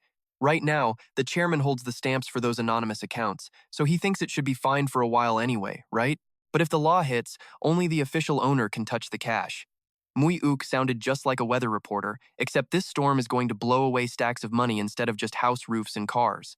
In Mu Hyuk's memory, his grandfather took a massive hit when the real name financial system originally launched back then. All the cash in those shadow accounts vanished instantly because of this policy. 25% of his net worth just went poof, faster than any Vegas magic trick you have ever seen. Mu Hyuk turned up the heat. The real name system hits in August. We only have 6 months left before it is game over. Fix it now, or you are losing trillions, maybe even tens of trillions of dollars. John Tae-san stroked his beard, thinking hard for a long while before asking, Mu Hyuk, do you really think it is happening this year or not? Is this just a gut feeling? Mu Hyuk looked him dead in the eye and confirmed it. Exactly. It is my intuition. It will happen early in his term by summer at the very latest. The chairman still had one doubt. How did you know about the secret bank books I gave the directors in America? Only me and them knew. Nobody else should have known about that secret at all. How did you find out? Mu Hyuk thought to himself, finally. I have been waiting for this question for a long time. He played it cool, saying when he went to get the books, those directors looked totally shady. He claimed it was just a hunch, pressured them in private, and they folded and admitted everything to him right then. John Tae-san grilled him one more time just to be sure. Was it really just a hunch? Mu Hyuk did not flinch. Yep. After a long silence, John Tae-san dropped a bomb. Fine. I am giving you the whole 4 trillion. 4 trillion from those secret slush funds. Mu Hyuk froze. That is way more cash than he had ever even imagined. The chairman explained that if the real name law hits, the money is toast anyway. He looked at Mu Hyuk with total trust. I trust you to keep this safe, so I am authorizing you to use it however you want. It was basically a massive bonus and a career-ending test all wrapped into one for the kid's career. John Tae-san stared him down, dead serious. But if that money grows wings and flies away, you are cut off forever. I got you, Grandpa. Mu Hyuk bowed, sounding solid. But deep down, he was losing his mind with joy. This is perfect. He only wanted a small slice, but he got the whole cake instead. 4 trillion whole dollars. With 4 trillion in the bag, he could finally fast-track his plans against the John brothers. He looked professional on the outside, but his brain was already throwing a 3-day rager with a massive party in his head. Thinking of his 2 shady uncles, Mu Hyuk smirked. Building trust with the old man was definitely the right move for him. Back at the mansion, he gave Min-hoon the order. We need to clear these accounts. Get me a list of every anonymous one. July is the deadline, so move fast. Min-hoon bowed low. With sharp orders like that, it felt more like a military war than just a simple banking errand. Sitting alone, John Tae-san chewed on his grandson's prediction. August? If he is right about the real name system, then what happens next? He watched Mu Hyuk walk away, totally impressed. This kid was clearly born to lead and run the entire show himself. His eyes were so bright, you could probably save a fortune on the monthly electric bill. February 25th, 1993. President Kim Man-sam takes office, the first civilian leader in years instead of a military man. He immediately started gutting the old system and pushing hard for reform, while his government quietly prepared for the birth of the real name financial system to change the entire country and surprise all the citizens. That same year, Korea University held its big 1993 freshman welcome ceremony with total style. Mu Hyuk grabbed his certificate on stage while the crowd went wild with applause. Afterward, his buddy Min-eung-soo just groaned and sighed. Man, this ceremony is so boring. I am totally over it. What is the move, Mu Hyuk? Classes start tomorrow. Mu Hyuk just shrugged his shoulders. I am heading straight over to the library right now. His friend lost it and screamed, The library? Are you a psycho? Who actually studies on the first day? Mu Hyuk just grinned. Hey, we are college kids now. Might as well check it out once, right? His friend squinted at him with total suspicion. Wait, how is your Seoul accent so perfect already? You trying to pick up local girls or what? You barely got here. Forget the library. Let us hit up Gujong and celebrate. Mu Hyuk laughed and reminded him. Remember, you said you would not drink with me anymore. Myung-soo, quit capping. That was a total fluke, and it is never happening again. Just go. Seeing his friend only cared about partying, Mu Hyuk shot back. Is fun all you think about? You ever plan on passing the bar? Myung-soo bragged. Duh. I am passing that exam first try within 2 years. But tonight, we rage. Apgujong. Baby, let us move. His friend's hype was just too much, so Mu Hyuk finally caved. Fine, 1 drink, and then we are out. Deal? Myung-soo pumped his fist. Bet, let us get it. Night hit, and a white car ripped through the neon-soaked streets of downtown Seoul, weaving past the traffic. That 1 drink promise? Total cap. The Rock Cafe was banging with neon and bass, and Lee Myung-soo was losing his mind in the crowd. He screamed, Oh yeah, this is what real youth feels like. Then he signaled his buddy, Yo, Mu Hyuk, check this out. This is a rock cafe, man. We do not have spots like this back in Busan. He said it is not a club, no weird matchmaking services here. People just show up to catch a vibe, dance, and do their own thing. While his buddy was going wild, Kim Mu Hyuk just chilled at the table with a beer. Drop him in that crowd and he would look like he wandered into the wrong high school reunion. Right then, a girl in a purple hat walked up and gasped, "No way, is that really him? The top-scoring law student from Korea University, Kim Mu Hyuk?" Recognizing the guy with the perfect score, the upperclassmen were totally starstruck. "Wow, he is even hotter in real life. Top of the class and a law major?" They smirked and asked, "Mind if we sit with you?" Mu Hyuk kept it classy but shut it down. "Sorry guys, we are just finishing these drinks and bouncing." But Myung-soo cut him off, hyped as ever. "Hold up, we are staying till sunrise. One wants to sleep, the other wants to rage." Talk about friendship goals being tested. Everyone sat down as the heavy bass rattled the walls. The girls started the small talk. "So, Kim Mu-hyuk and Lee Myung-soo. You guys been boys for a while?" Myung-soo nodded hard. "Yeah, I mean, we have basically been brothers since we were kids." When they asked where they were from, Myung-soo chirped, "We are Busan boys." "You guys been to Busan lately? Gwangali Beach is stunning." His energy was infectious. "Your dialect is so adorable. Keep talking and you will be the official Busan tourism ambassador." Noticing Mu Hyuk was still being all mysterious, they laughed. "Why so quiet, Mu Hyuk? Honestly, when you are that fine, you do not even need to speak. Just looking at you is enough."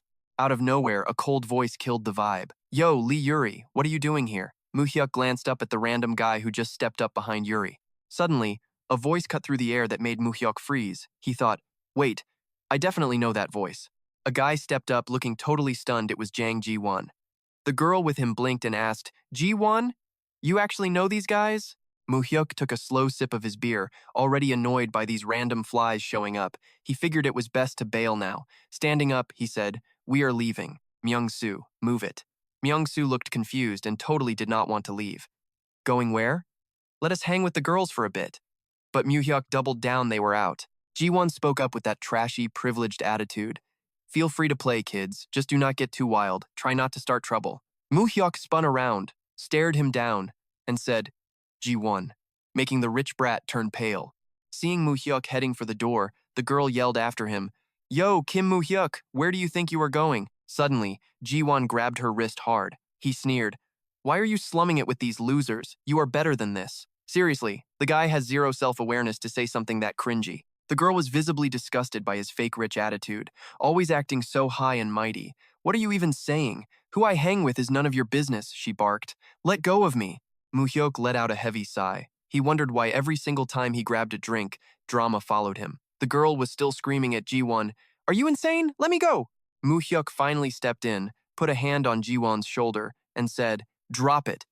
Ji-won exploded. "Get your hands off me. You think you can touch me?" His reaction was faster than a high-speed Wi-Fi signal. He violently swung his arm to shove Mu Hyuk's hand away, shaking with pure, unadulterated rage. Jang Ji-won had been a total disaster since he was a kid, always giving his grandfather a massive headache. Kim Mu Hyuk stepped right into his face and called him out. "Yo, Jang Ji-won." He smirked. "Honestly, I would love to pretend I do not even know you. It is that embarrassing. But quit making a scene in public." Mu Hyuk twisted the knife. "We both know your grandpa is just gonna have to bail you out again."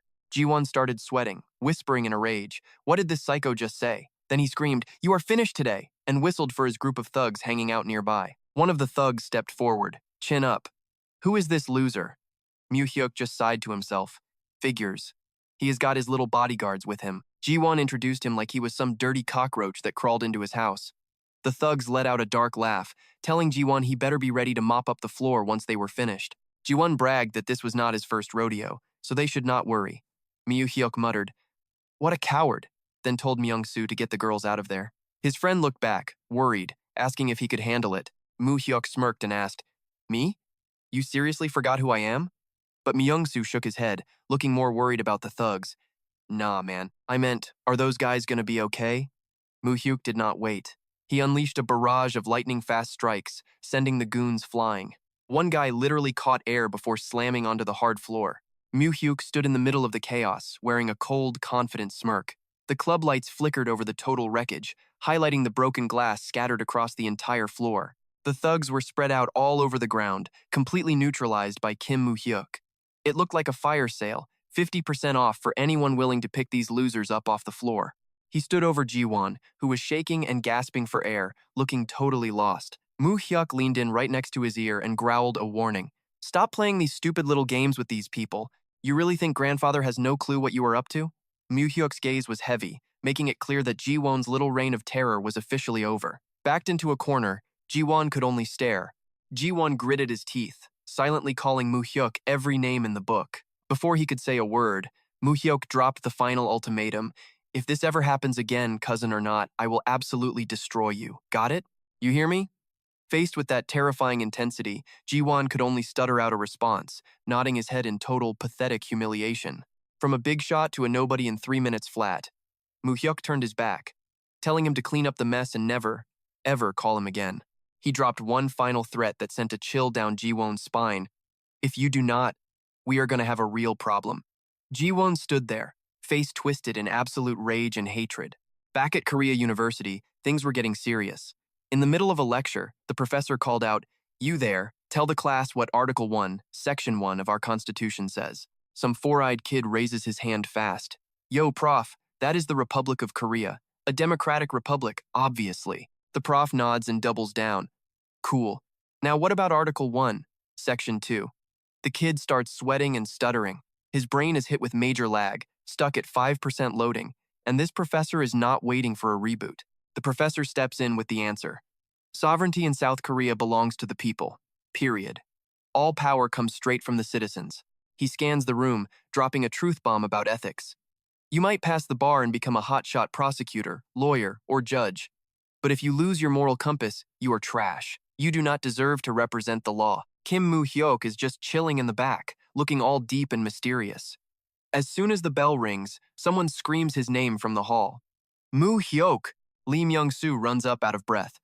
"Do not forget our hang with Hyun-seong tonight." Mu Hyuk just smirks. "I know, man, that dude is always training. It is basically a miracle he even agreed to step outside for once." Suddenly, a soft female voice stops him in his tracks. Kim Mu Hyuk. He turns around and sees this absolute bombshell standing there. She looks him up and down and asks real quiet, "You are Kim Mu Hyuk, right?" Myung-soo is standing there with his jaw on the floor. This lady is a literal 10, and he is totally glitching out. "Whoa, check out this goddess. I am ready to start her fan club right now." He nudges Mu Hyuk, whispering like a weirdo. "Yo, Mu Hyuk. Who is that?" The woman steps up and introduces herself. "I am Cho Jisoo." She locks eyes with him, throwing out a vibe that says, "You already know who I am, don't you?" Mu Hyuk just stares. His head is spinning with all kinds of crazy thoughts. This is their first time meeting in real life, but those eyes, that look, it is freaking hauntingly familiar. He clocks her identity instantly. She is the daughter of Cho Sung-man and granddaughter of the Samsung chairman. Looking into her eyes, all the warnings about how dangerous she is come flooding back. I remember that stare. It is cold, calculating, and feels exactly like a venomous snake. Looking at her, he remembers the truth. To her, he was just a bug. A little insect born to serve the mighty Cho family and nothing more. She breaks the silence. "Got a minute to talk?" Myung-soo is still standing back there, totally dazed by this mysterious beauty appearing out of nowhere. Mu Hyuk keeps his guard up, his eyes icy. Deep in the quiet underground garage, she lets out a soft sigh. "Honestly, I should have come to see you sooner. It has been a while since I visited my grandfather." They hop into the back of her luxury ride. She starts fishing for info. "So, the word on the street is you are the top law student. Pretty impressive. I am actually a business major here myself." But Mu Hyuk is not in the mood for small talk. He cuts her off cold. "Look, I am busy. Why don't you just get straight to the point?" Jisoo gives him a wicked little smirk. "Wow, you are intense. It is not every day we get a family reunion between cousins, you know?" Mu Hyuk does not hold back. He fires back with pure sarcasm. "Your family has been giving me quite the education lately. So yeah, I am on high alert whenever a cousin shows up. If words were bullets, this conversation would have us both in the emergency room right now." Jisoo dodges the shade and brings up his recent win. "Oh, I heard all about that. You actually took down every single director over in Myeongdong. That is quite the flex, isn't it?" She finally drops the act. "That is exactly why I came to find you. Kim Mu Hyuk. Let's team up. We should work together." Mu Hyuk squints, totally suspicious. "Team up? When you say the word cooperate, it sounds more like you are asking me to sell my soul to the devil." Jisoo plays it cool. "Look, I have zero interest in my grandfather's shady loan shark business. We do not need to build our own empires. Whatever you are doing with the old man is your business. I could not care less." Her eyes turn sharp and hungry as she reveals her endgame. "There is only one thing in this world I actually give a damn about. The Samsung Group. That is the real prize." Mu Hyuk freezes. A thought hits him instantly. "Of course. We are chasing the same thing because Samsung is my target too." Inside that fancy, quiet car, Jisoo starts laying out her cards. She is ready to play. She offers to back him up so he can slide into his grandfather's spot as heir without any drama. The catch? He has to have her back when the time comes. She breaks it down. Before he showed up, the succession plan was a lock for her brother, but now that Mu Hyuk is in the picture, everything has flipped. She is dead serious. You and my brother are heading for a total war over that throne. To sweeten the deal, Jisoo promises to leak top-secret intel. It is the kind of stuff that would give him a massive edge in this fight. Mu Hyuk stays cool as ice. He asks her straight up, "What can that thug brother of yours actually do to me?" He wonders if she is just overhyping him because they share the same blood. Is she being objective? Jisoo shuts that down immediately. Do not sleep on him. At the end of the day, her brother is still the eldest grandson of the powerful Cho family. He has got serious reach. She reminds him that even if Grandpa loves him, he is still an outsider to the main line. He cannot touch her brother's status. If Samsung decides to back his rival, Mu Hyuk is not just losing a chair, he is losing his life. Play it wrong, and you are dead. She drops the threat like ice water. Here is the deal. If you take the old man's place, you give me every single share of Samsung stock he currently owns. Mu Hyuk plays dumb for a second. He asks why she is coming to him. Wouldn't it be way easier to just ask your own brother for a favor instead? Jisoo just laughs. As soon as my brother gets that power, he will swallow the whole company. He would never help me. He would just delete me from the picture entirely. To her, her brother is just a greedy, narrow-minded snake who wants it all. Mu Hyuk watches her, calculating her hunger for power. He knows Samsung already picked an heir, but this whole situation is getting messy fast. Jisoo clarifies that she is not trying to take the whole cake. That is too risky. But she needs at least half to make sure her mother, Seo Hyuk-young, is taken care of. Mu Hyuk watches in silence. Suddenly, memories from his past life come rushing back, crystal clear. He remembers it all. After the chairman died of a heart attack, Jisoo went absolutely feral for that throne. She walked away with a third of the company, but the brutal civil war trashed Samsung's reputation. They never recovered. Mu Hyuk takes a long look at the woman sitting across from him. He knows Jisoo is not the type to back down. She would stab anyone in the back to get what she wants. And yet, here is this venomous snake, actually asking him to be her partner. He calls her out on how ridiculous this deal sounds. You would be losing way too much in the long run. Besides, we are just talking here, and honestly, I can already smell something fishy in the air. This feels like a setup. He keeps pushing her. If I fail to become the heir, you get 0. And even if I actually make it to the top, aren't you terrified that I am just going to betray you immediately? Jisoo smirks and admits he is right. She knows this deal looks terrible for her on paper, but then her vibe shifts. Her eyes turn ice cold with pure hatred. I cannot just sit here and watch that scumbag brother of mine steal every last dime. This partnership chat is starting to feel like the sequel to a family massacre. She growls, revealing how possessive her brother has been since they were kids. He is the type of guy who has to grab everything for himself, no matter who he hurts. She basically said she would rather lose everything to a stranger than let John Jae-won steal it all. Seeing his cousin's savage determination, Mu Hyuk smirked like a villain and dropped a bomb. Fine. I will think about your offer, cousin Gisu. Gisu just watched him, putting on the pressure and demanding an answer right now. She made it clear she did not have time for games or waiting around for him to make up his mind. Before dipping, she left him with a cryptic threat. If you say no, I'm going to have to find another way to handle this. You know what I mean, do not you? The luxury car sped off, leaving Mu Hyuk standing there in the cold. Right then, Lee Myung-soo came running up, panting and shouting his name. Hey, Mu Hyuk! I thought you left already. Seeing his buddy just hop out of a high-end ride, Myung-soo was totally starstruck. Who was that girl? She looked like serious money. Is she your new girlfriend or something? No way, man. Every day you are with a different smoke show. This world is so unfair. Mu Hyuk just played it cool and said, she is my cousin. First time meeting her, actually. Talk about a plot twist from family drama to total jealousy in 2 seconds. The second he heard she was a cousin, Myung-soo flipped the script. He started acting all thirsty, leaning in with a massive grin. Oh, big sister. Sorry, I did not recognize your hidden potential before, bro. Myung-soo tried to pull him into a huge hug, but Mu Hyuk was grossed out. Get off me, man. You are being weird. Mu Hyuk walked away, already scheming about Jisoo's offer. Dude changed his tune faster than a TikTok trend. 1 minute he is complaining about unfairness, the next he is acting like family. He thought back to his past life where that woman would not even look at him. Now, here she is in this life, practically begging to work together. He knew this deal was a massive win for him, but he still had his doubts about what was coming. Mu Hyuk wondered if this was a golden ticket or just a trap waiting to snap. Is it a fresh start or a total disaster? After the first day of school, he headed back to the mansion to face his grandfather's intense gaze. Over hot tea, Chairman John Tation asked him how it went. How was your first class? Was it interesting? Mu Hyuk kept it casual and mentioned he met his cousin Jisoo. Hearing his granddaughter's name, the old man's eyebrows shot up. Oh? You met Jisoo? Sipping his tea, the chairman reminded his grandson that since he has no siblings, he needs to stick close to his cousins. Mu Hyuk played the part of the good kid, promising to see Jisoo more often. He acted totally obedient while plotting his next move in the background. Secretly, he was already drawing up a plan for Jisoo to take over Samsung while he kept the cash for himself. Setting his teacup down, the chairman got straight to the point. So, what did you want to see me for? What is so important that you had to come see me the second you got home? Mu Hyuk did not beat around the bush. He talked about the 400 billion won in the secret account his grandfather gave him. Then he dropped the bomb. He wanted to move all that money overseas. The old chairman was stunned and nearly choked on his tea. Mu Hyuk kept pushing. If you do not have a plan for that cash right now, I want to take it and play the international markets instead. The chairman squinted at him, testing his resolve. Do you really think you can handle a deal this big? He reminded Mu Hyuk that this might be the last bit of money he ever gets. Hearing the words last time felt like a crushing deadline from a scary boss. The chairman figured keeping that mountain of cash in the country was a safe bet. He could not understand why the kid was so obsessed with moving it all abroad. But Mu Hyuk knew the future.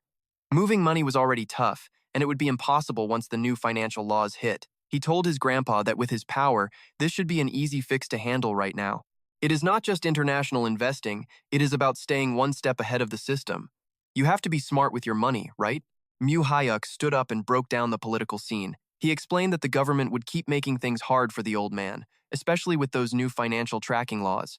He warned him that even if he was not the target, the underground economy was going to get wrecked. Moving those assets overseas now was not just a choice, it was an emergency. If they did not act fast, they were going to lose it all. He suggested using the foreign branches of big companies that owed him money. That way, they could move the 400 billion won quietly without anyone noticing. It was the perfect way to protect the cash. Get the money out before the server crashes. John Taishon admitted moving it was easy, but he still did not get why his grandson was in such a huge rush. The old man looked at him with pure suspicion. Moving all that cash because of laws that have not even happened yet? Is not that a bit paranoid? Mu Hyuk did not flinch. He just looked the old man right in the eyes. Just trust me on this, Grandpa. His blunt honesty caught the powerful old man off guard for a second. Mu Hyuk knew he was being a bit cheeky, but it worked. Being direct was the only way to go, since he could not exactly tell him he had seen the future. Suddenly, the chairman burst out laughing. It was a loud, genuine laugh. Haha, that is my boy. He looked at Mu Hyuk with real interest. Your uncles are so scared of me they can't even talk. But you? I don't know if you're brave or just crazy. Either way, you're the only one making me laugh lately. The old man nodded. Fine, let's do it. Mu Hyuk made his request clear. Move the full 400 billion to my account in America. And for the next 7 years until the year 2000, do not ask me about that money. Just let me cook. This bet is solid. The chairman's eyes widened. You want to invest 400 billion won and I cannot ask about it for 7 years? Mu Hyuk did not blink. Yes, but I promise you will not lose a single cent of it. Seeing the kid's confidence, the chairman finally caved. Fine, let's see what you have got. He stood up and told his secretary to transfer the whole bag to the United States, but he still dropped a cold warning. If you lose this money, there are no second chances. You got that? Mu Hyuk bowed respectfully like a pro. Yes, sir.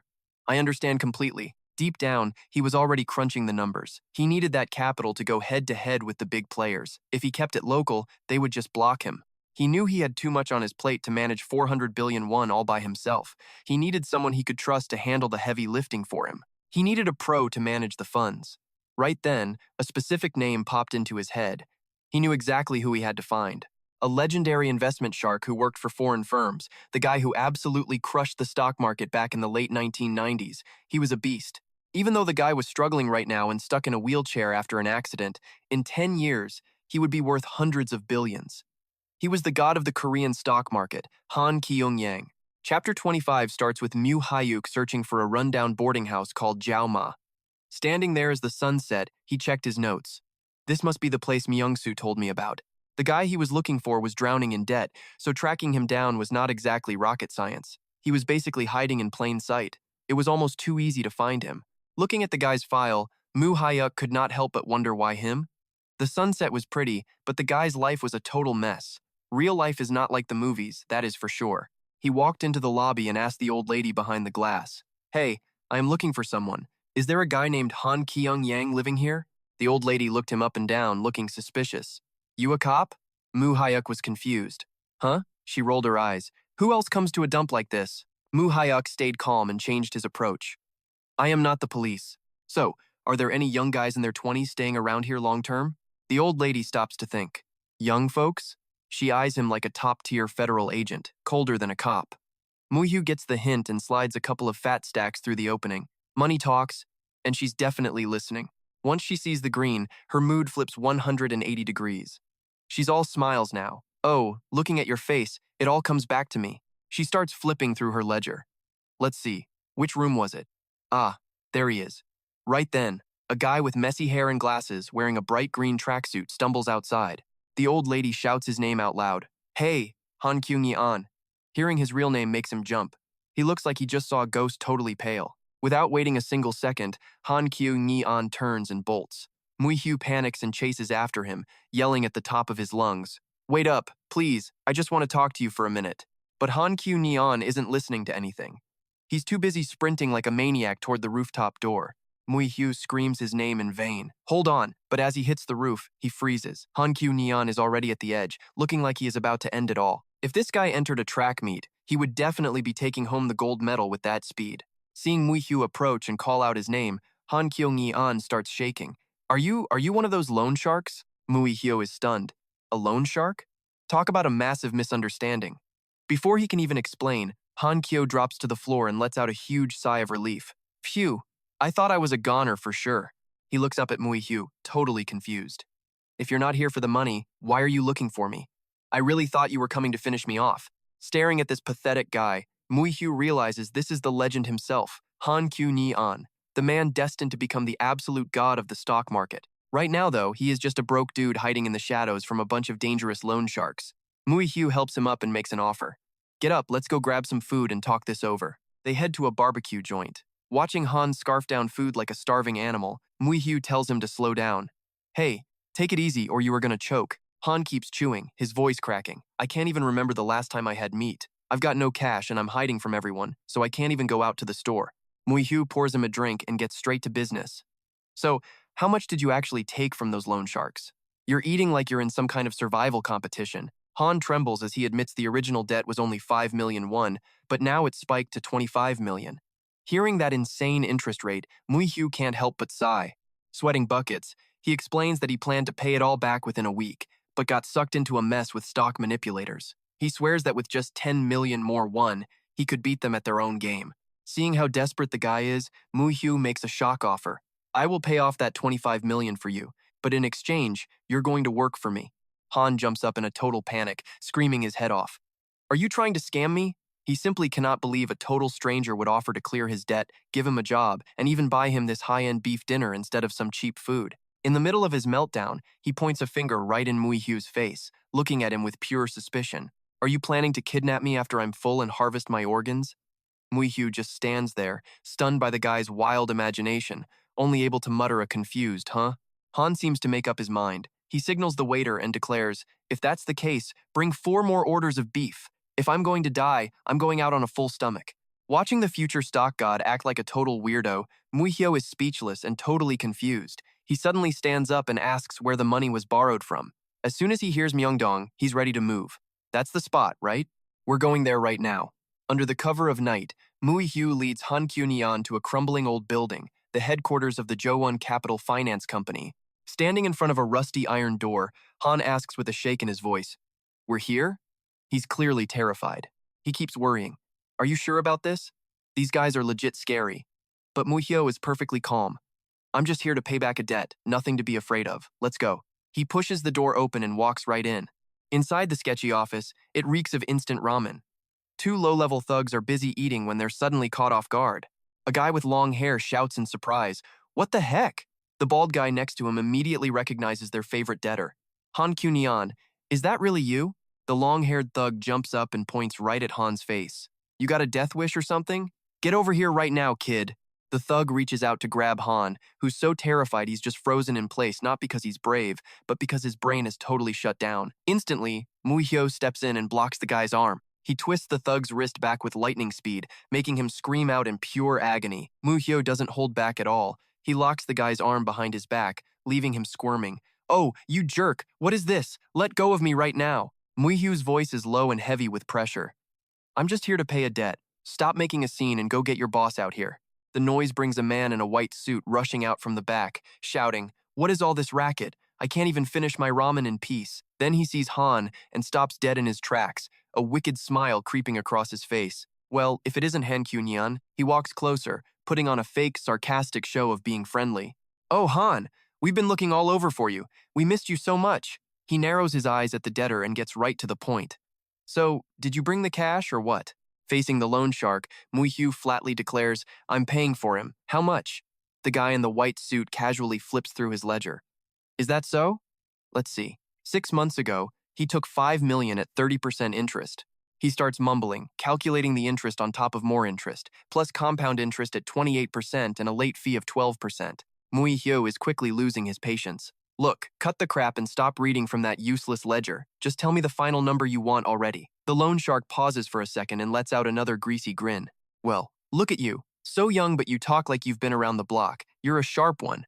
He casually tosses out a massive number. "Fine, after adding up all the fees, it's 50 million won. 50 million and this whole thing is over." Hearing that, Han Kyung-yeon immediately freaks out. "What the hell are you talking about? A few days ago you said it was 25 million. How does a 5 million won loan turn into 50 million in just 6 months? Pulling a price hike like this out of nowhere is absolutely insane, man." Ignoring the debtor's protests, the old man just leans back in his chair. "It's all right here. Every single term was clearly written in the contract you signed. You really are a careless customer." He starts listing ridiculous fees to justify the 50 million won total. "That's late interest plus 17 million won we spent just trying to track you down. Add 8 million for emotional damages, plus 50 million for my lost sleep. Total 50 million won." Watching this happen, Mu Hyuk realized how the world turns 5 million into 50. Loan sharks really are just bloodsuckers, draining people dry when they are down. As Mr. Yang stood there shaking because it was so unfair. Looking at this blatant scam and the boy's attitudes, the creditor slammed the table and screamed, "You still owe me money and you are acting all high and mighty? Do you really want me to end you right here?" Kyo Young turned pale with fear. Mu Hyuk stayed terrifyingly calm. He asked one last time if 50 million was enough. The old man nodded and said yes, that is the exact amount. "I will rip this paper up once I get my 50 million. Mu Hyuk glanced at the phone on the desk. "Can I use your phone for a second?" After the shark nodded, he picked up the phone and called his assistant. "Hey, this is Mu Hyuk. Is Secretary Ha there? Who orders 50 million won as casually as a large boba tea? Get 50 million ready and bring it to my address." Mu Hyuk paused for a moment, then hung up. He coldly told the loan shark the money would be here in 15 minutes. The kid's confidence actually surprised the guy. He chuckled. "Oh, really? Well, that is pretty bold." He narrowed his eyes, curious about them. "What is the deal with you two? Why are you so willing to pay his debt? Are you family or just friends?" Mu Hyuk just shrugged and said they actually just met today. The shark and his thugs were stunned. Mu Hyuk explained his goal. "I want to work with him, so I'm just clearing his tab." Seeing Mu Hyuk's vibe, the shark tried to recruit him. "You are young, but you got guts. I kind of like you. Want a job?" Mu Hyuk shut him down instantly. "I am a student." The guy laughed loudly. "A student, huh? Well, if you cannot find a job after graduation, give me a call. I will pay you well." Collecting debts while scouting talent on the side, Mu Hyuk secretly hated the guy. He had zero respect for this bottom feeder loan shark. He was probably just another shark destined to vanish once the new financial identity laws kicked in. He looked around the office and smirked. "I do not care. How much can you even make in a tiny hole like this?" That bruised the shark's ego. The thugs growled, calling the kid a disrespectful little brat. They rushed him, but Mu Hyuk just stood his ground. "Even for a legal loan shark, you should have some limits. You really think hiring goons to bully debtors is fun?" The shark smirked shamelessly. "Yeah, it is a blast. It is more than fun." Then he snapped. "Were you never taught any manners? How dare a kid talk to an adult like that?" Mu Hyuk sneered. "A bunch of immoral loan sharks talking about manners and respect? That is actually hilarious." Losing his mind, the shark ordered his men to grab him. "Forget the money. I need to teach this brat a lesson today. If logic does not work, it is time to get physical. That is how they do things." Kyo Young was standing next to Mu Hyuk, sweating bullets from pure fear. Mu Hyuk stayed cool. He checked his watch, knowing the person he called was almost there. Right then, the door swung open. Mu Hyuk grinned. Perfect timing. Talk about main character energy. Myung-hoon walked in looking sharp in a black suit. He calmly asked what was going on. The thugs had no idea. A guy in white grabbed Myung-hoon's shoulder and started insulting him. Who told you that you could just walk in here? You with that kid? You want a beating too? Suddenly, the boss in the back screamed for them to stop immediately. He turned white as a ghost, terrified to see Myung-hoon. He stammered out boss and rushed over, bowing low in respect. Hello, Secretary Ha. It is an honor to see you, Myung-hoon. Myung-hoon looked at the shaking man coldly. Do you know me? The shark bowed, saying everyone in Myeongdong knows Secretary Ha, the man working for the powerful Chairman Young. He could not believe a big shot like him would visit such a dump. Myung-hoon did not say much. He just put the briefcase on the table. The shark immediately told Mu Hyuk. 50 million is here. Mu Hyuk watched it all. Everything went exactly as planned. Before the cash even opened, the shark's attitude changed faster than interest rates. He was sweating and pale, stammering out young master in total shock. A terrifying thought hit him. No way. Is he Chairman Young's grandson? Right then, Myung-hoon handed the cash to Mu Hyuk and asked if everything was all right. Mu Hyuk took it casually. He looked at the shark with cold eyes. It seemed like the boss here cared more about teaching lessons than the actual money. He was acting tough a minute ago, but now he is a coward. The shark hit the floor and begged for mercy. He slammed his head on the ground, terrified. I did not recognize you. Please forgive my disrespect, young master. Please spare me. His thugs were just standing there confused, so he screamed at them. What are you doing? This is Chairman Young's grandson. Get on your knees right now. Every single one of them dropped to the floor. They shouted together, We are so sorry. Please forgive us, young master. Kyo Young stood there in total shock at Mu Hyuk's real identity. Mu Hyuk stayed calm and put the cash on the table. He told Kyo Young that his money was right there. Mu Hyuk smirked with total confidence, leaving the submissive thugs behind. He dropped the heavy suitcase full of cash onto the desk and coldly told the boss to count it. The shark's hands shook as he checked the bills. Once he confirmed 50 million won, he bowed. Mu Hyuk immediately demanded the debt papers. The old man handed over a brown envelope, bowing deeply. Here are the papers. Counting that money was probably more stressful than taking a final exam. Mu Hyuk handed the envelope to Kyo Young. Kyo Young's hands were shaking. He stared at the documents inside with a look of pure emotion. Suddenly, Kyo Young tore the debt papers into tiny pieces, letting them fly all over the floor. The massive weight was finally gone. He took a deep breath, feeling reborn. Mu Hyuk confirmed that Kyo Young's debt was officially settled. The sweating shark nodded quickly. Oh yes, of course, it is all settled now. Deep down, Mu Hyuk knew the real game was just beginning. He glanced at the suitcase full of cash and declared it was finally his turn to settle the score. Most people would call it quits here, but for him, round 2 was just starting. The old loan shark just stood there, totally clueless. Mui started pulling out stacks of cash, itemizing the bill. First up, a massive mental health fee for those pathetic threats I had to listen to earlier. 10 million won? The old geezer could only gasp out a confused what? Payment for what exactly? Mui kept grabbing cash. Second, a 15 million won finder fee for tracking down Han Kyo and dragging him here. As the suitcase emptied out, the loan shark started freaking out, yelling, Young master, what on earth are you doing? Mui stayed cool, still counting. Third, Secretary Ha is a busy guy, yet he had to haul this heavy suitcase here just to pay you. That is another 10 million for overtime. He stared the old man down with a smirk. What am I doing? I am just settling the debt using your own crooked math. He was not done yet. Fourth, a 15 million won penalty for wasting my precious time. After clearing out every last bit of the cash, he snapped the case shut and asked, 50 million won total, that is the exact amount, isn't it? Mui casually grabbed the empty suitcase. Guess I will be taking this back with me then. The loan shark chased after him, looking absolutely desperate. Young master, you're joking, right? You can't just make up rules to cancel out a debt like that. Mui smirked and turned back to the stunned shark. Oh? You saying my math is wrong? I am just following your lead, aren't I? He added with a cold, heavy stare. If my math is off, then how exactly were you planning to calculate it? The loan shark was dripping with sweat, his face turning ghost white. He could only stutter out a pathetic, well, you see, the thing is, since we are all squared away, Mui grabbed the suitcase and headed for the door.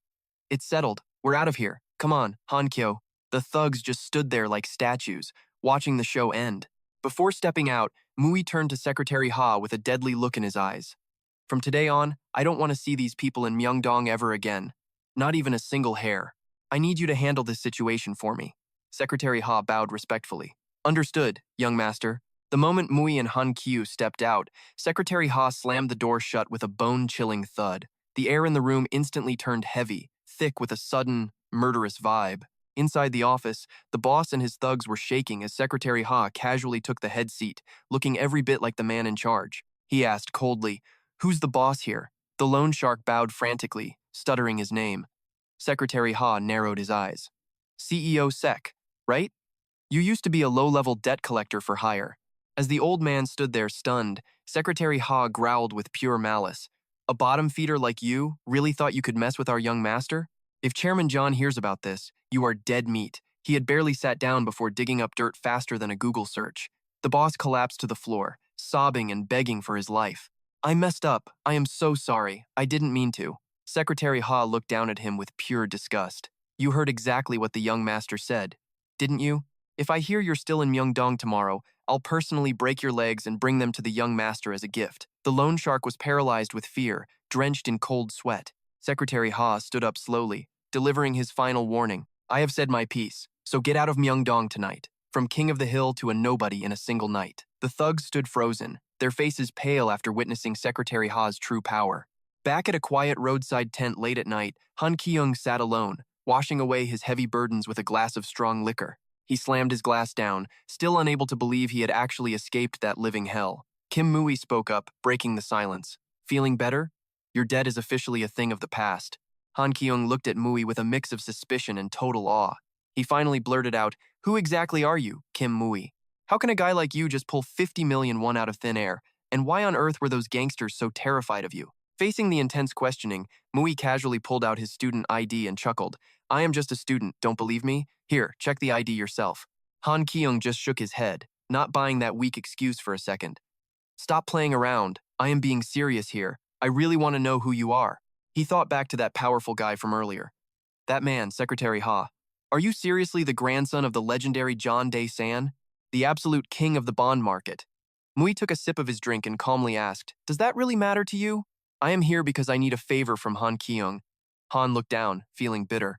Why would someone who has everything need help from a broke loser like me? When a man who has everything goes looking for a guy who has nothing, it is usually for something that money cannot buy.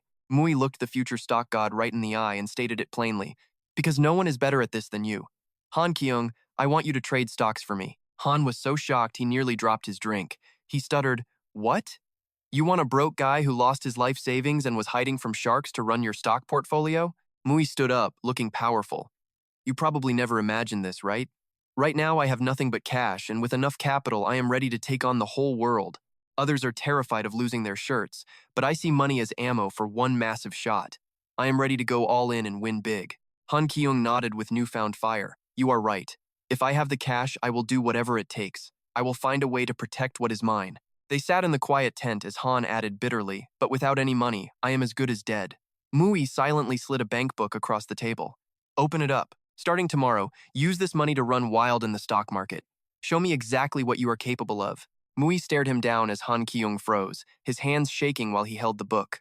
The number 100 million won was written clearly on the page. He gasped. 100? 100 million? Mui stayed perfectly calm. This is just the starting deposit for our partnership.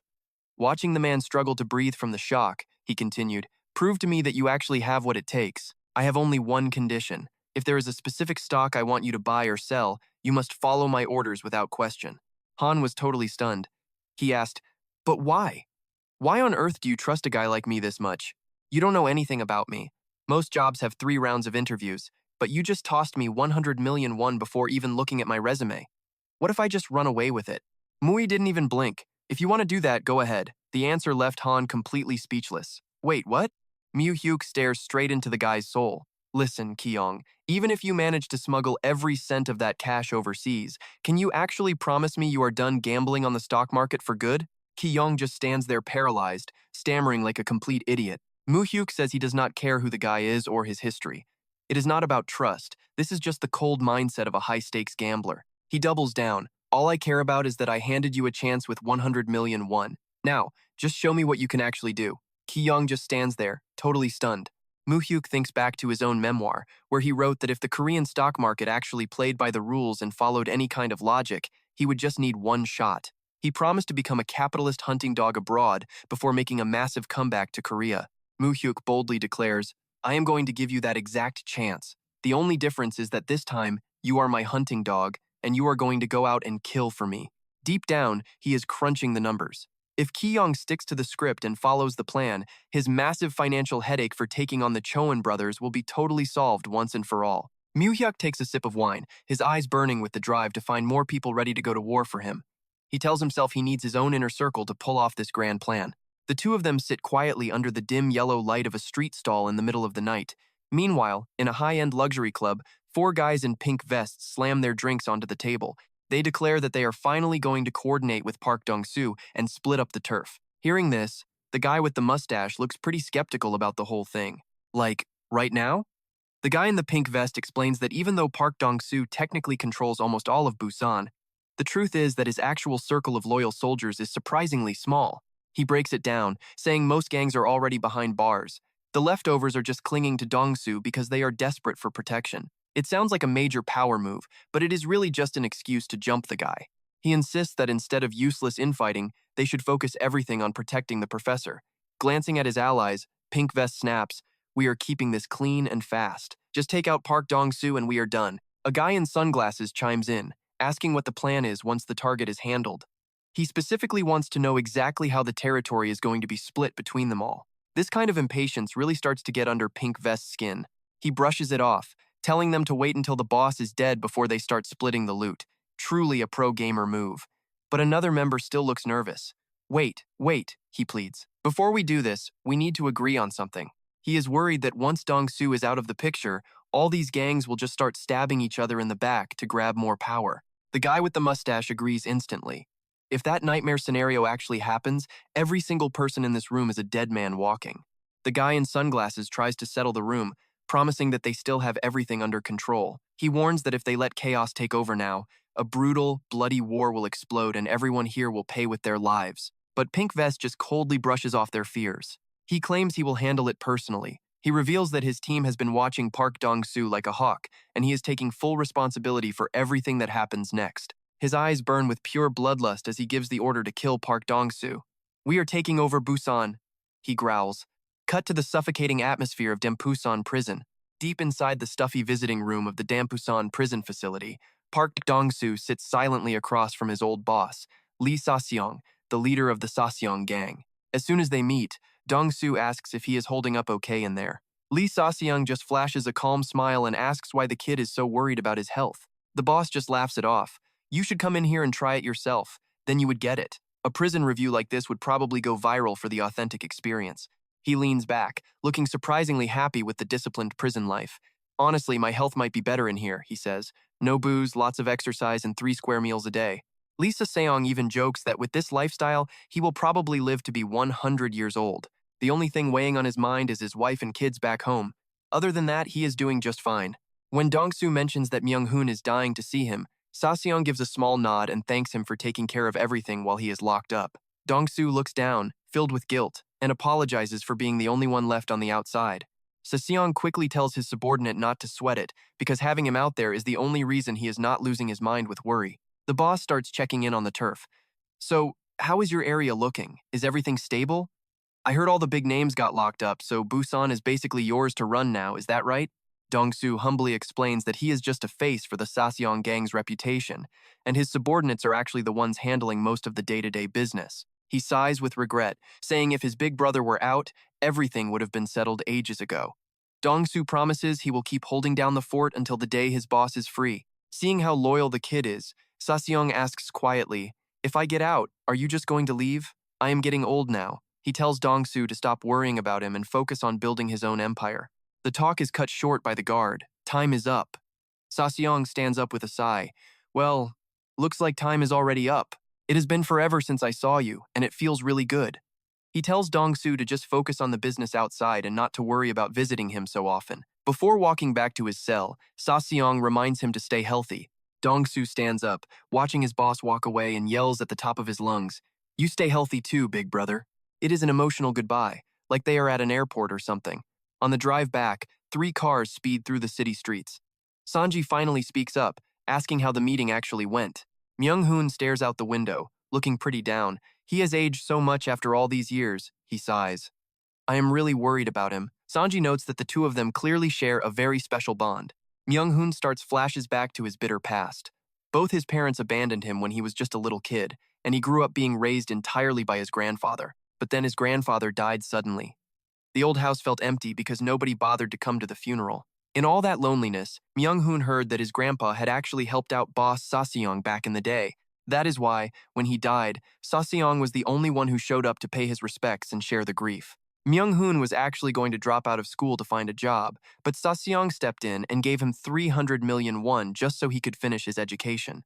At the time, 300 million was a massive fortune, equal to years of backbreaking labor for any normal worker. After graduation, Myung-hoon rushed to pay him back, but Saseong just gave him another 10 million won.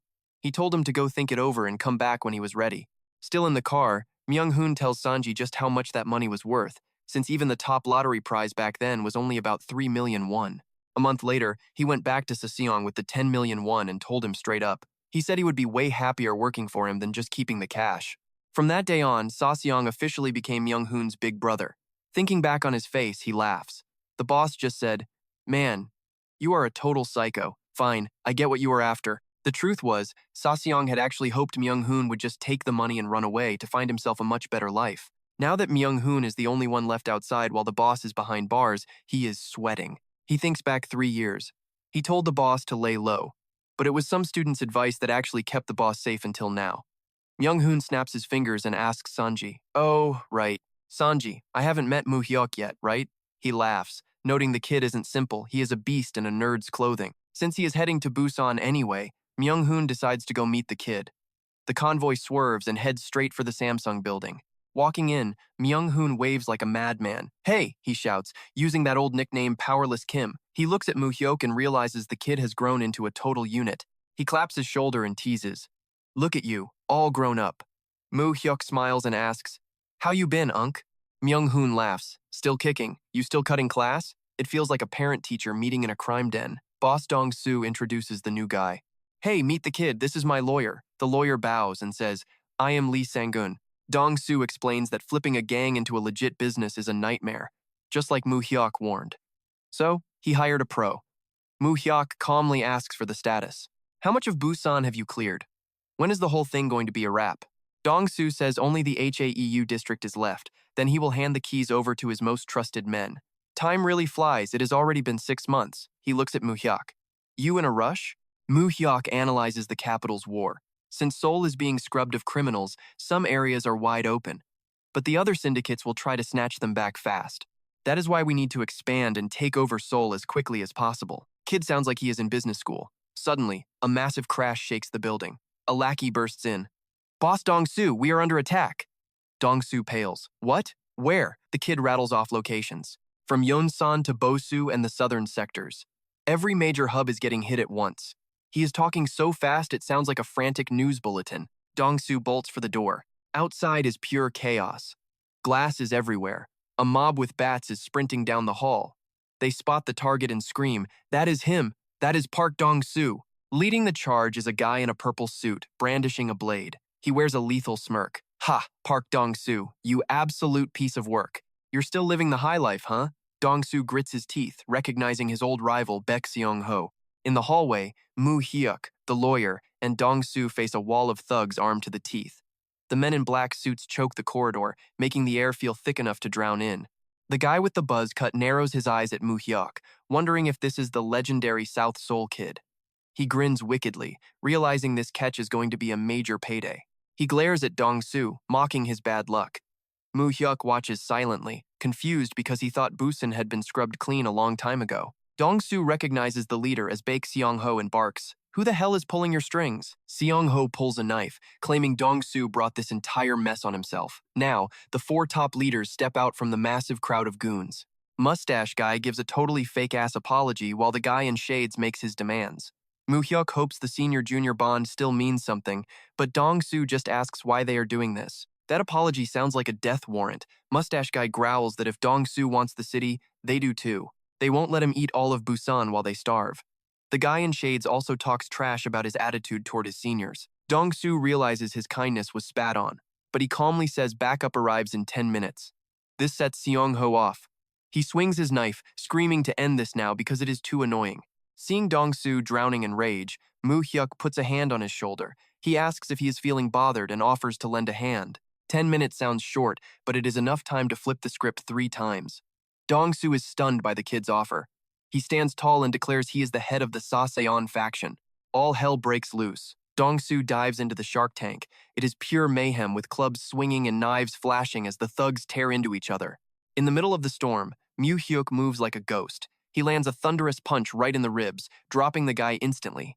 This fight is brutal. The lawyer guy looks like a bookworm, but his reaction time is no joke at all. His knife skills are insane. They are fighting side by side, but hey, if a lawyer has to do this much overtime, the fees are definitely going up. Seeing his men waver, the purple suit leader screams, "Don't just stand there, kill him! Let's take out the trash first, then we talk details." They agree and charge in to sweep the rest of the floor. Backed into a corner, the guy with the mustache goes wild, swinging a heavy steel pipe. He roars in a total rage, ready to die. Dong-soo lands a massive punch to his face, leaving Seong-ho dazed. Before he can recover, Dong-soo kicks him straight to the floor. Looking at his bloody enemy, Dong-soo steps forward, eyes burning with murderous intent. Seong-ho looks up in pure terror as the beast prepares to deliver the final, crushing blow.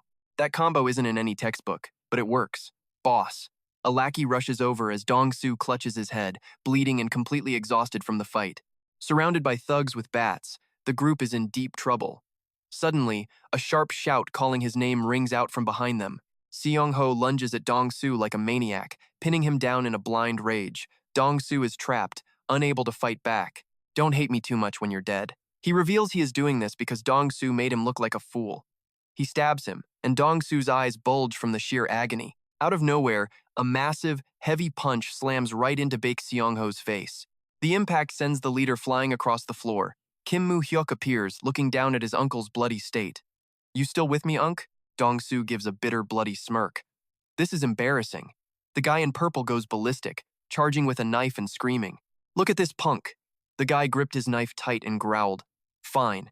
If you are asking for death, I will send you there first." He lunged like a beast, but Mu Hyuk dodged him with smooth, effortless grace. He kept cursing in a total rage. "You little dog, this is what you get for playing hero." He swung the blade wildly, cutting nothing but air, while Mu Hyuk danced around every single strike like a total pro. He roared in pure hatred.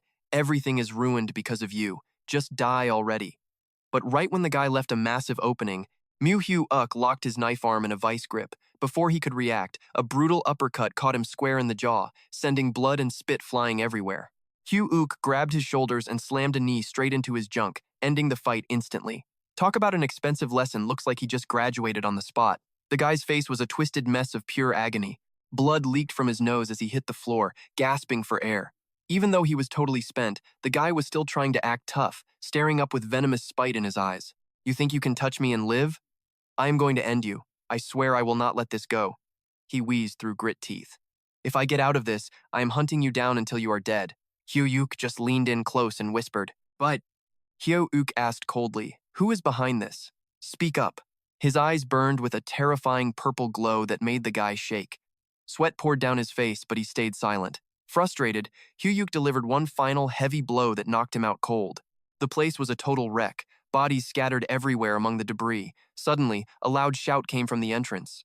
Big brother, are you all right?" A squad in black suits stormed in with bats, looking for blood. Wipe them out. The purge was over in seconds as the goons were crushed and pinned to the floor. Reinforcements finally arrived, classic late to the party but just in time to save the day. Song-ho and his traitors were backed into a corner. They had no choice but to drop to their knees, completely overwhelmed by Director Bach's heavy presence. Looking at the men who used to be his brothers, now his enemies, he choked out, "Why? Why did you guys have to take it this far?" he asked, voice dripping with frustration. "I held the power, but did I not let you guys run everything? I trusted you, and you stabbed me in the back." He reminded them of the old days, when they were all loyal to Saseung, riding in the same boat. He swore he never wanted to take away their livelihood, but instead of gratitude, all he got in return was this bitter, cold-blooded betrayal. He glared at the cowards hanging their heads and roared, "How could you guys team up to backstab me like this? Do you not feel any shame?" When the traitors stayed silent, he yelled, "Say something. Why would you do this to me?" One traitor, covered in sweat and shaking like a leaf, finally stammered out a pathetic late apology. "I am so sorry, sir." Director Beck demanded to know who the mastermind was. "Talk. Who ordered the hit? Who gave you the blades?" Despite the intense pressure, the guy just sat there, paralyzed by fear and silence. Baek turned his gaze to Song-ho kneeling nearby and ordered him to speak. Unlike the others, Song-ho stayed cocky, wearing a defiant smirk and muttering, "You arrogant punk." That stubborn attitude was like pouring gasoline on a fire. Baek completely lost his cool. He barked out the name Soo-hyung and moved with lethal intent. Baek grabbed the traitor's head and slammed it into the hard floor to set an example. He pulled out a razor-sharp knife and walked towards Song-ho, his eyes dead and full of murderous energy. Standing over the man who betrayed him, Baek growled, "You did this to yourself." He gripped the knife tight, looked down one last time, and said, "Do not blame me for this." Pinned to the ground, Song-ho shrieked in terror, "Wait, just wait." Suddenly, a blade plunged down. Baek stood there, coldly watching the man gasp for air. "You piece of trash. Who put you up to this? Talk fast, you bastard." Baek's rage exploded. He held the knife to the guy's throat. "You are going to spend the rest of your life in a wheelchair, Song-ho, get it?" Song-ho completely lost his mind and started screaming, "Wait, please." Real tough until the blade touches skin, then he starts begging. In a total panic, he blurted out the truth. It was Saseung. Myung-hun froze, stunned to hear the name of the man he respected. Song-ho kept going. Before he left, he gave the order himself. "He told us to take you out. He is the one who wanted you dead." Myung-hun's jaw tightened in fury. "You liar. You dare frame boss Saseung? Why would he ever do that to me?" He screamed in agony, unable to believe what his ears were hearing. "Why would he betray me like that?"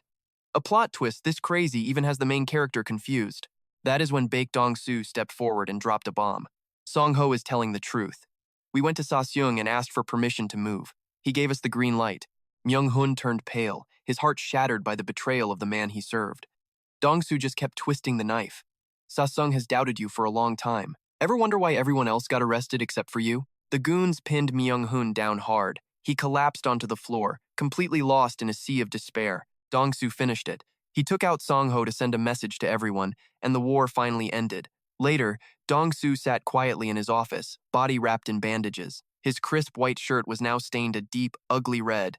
He leaned back on the sofa, exhausted. His hand shook as he downed a glass of liquor, trying to drown out the physical and mental pain.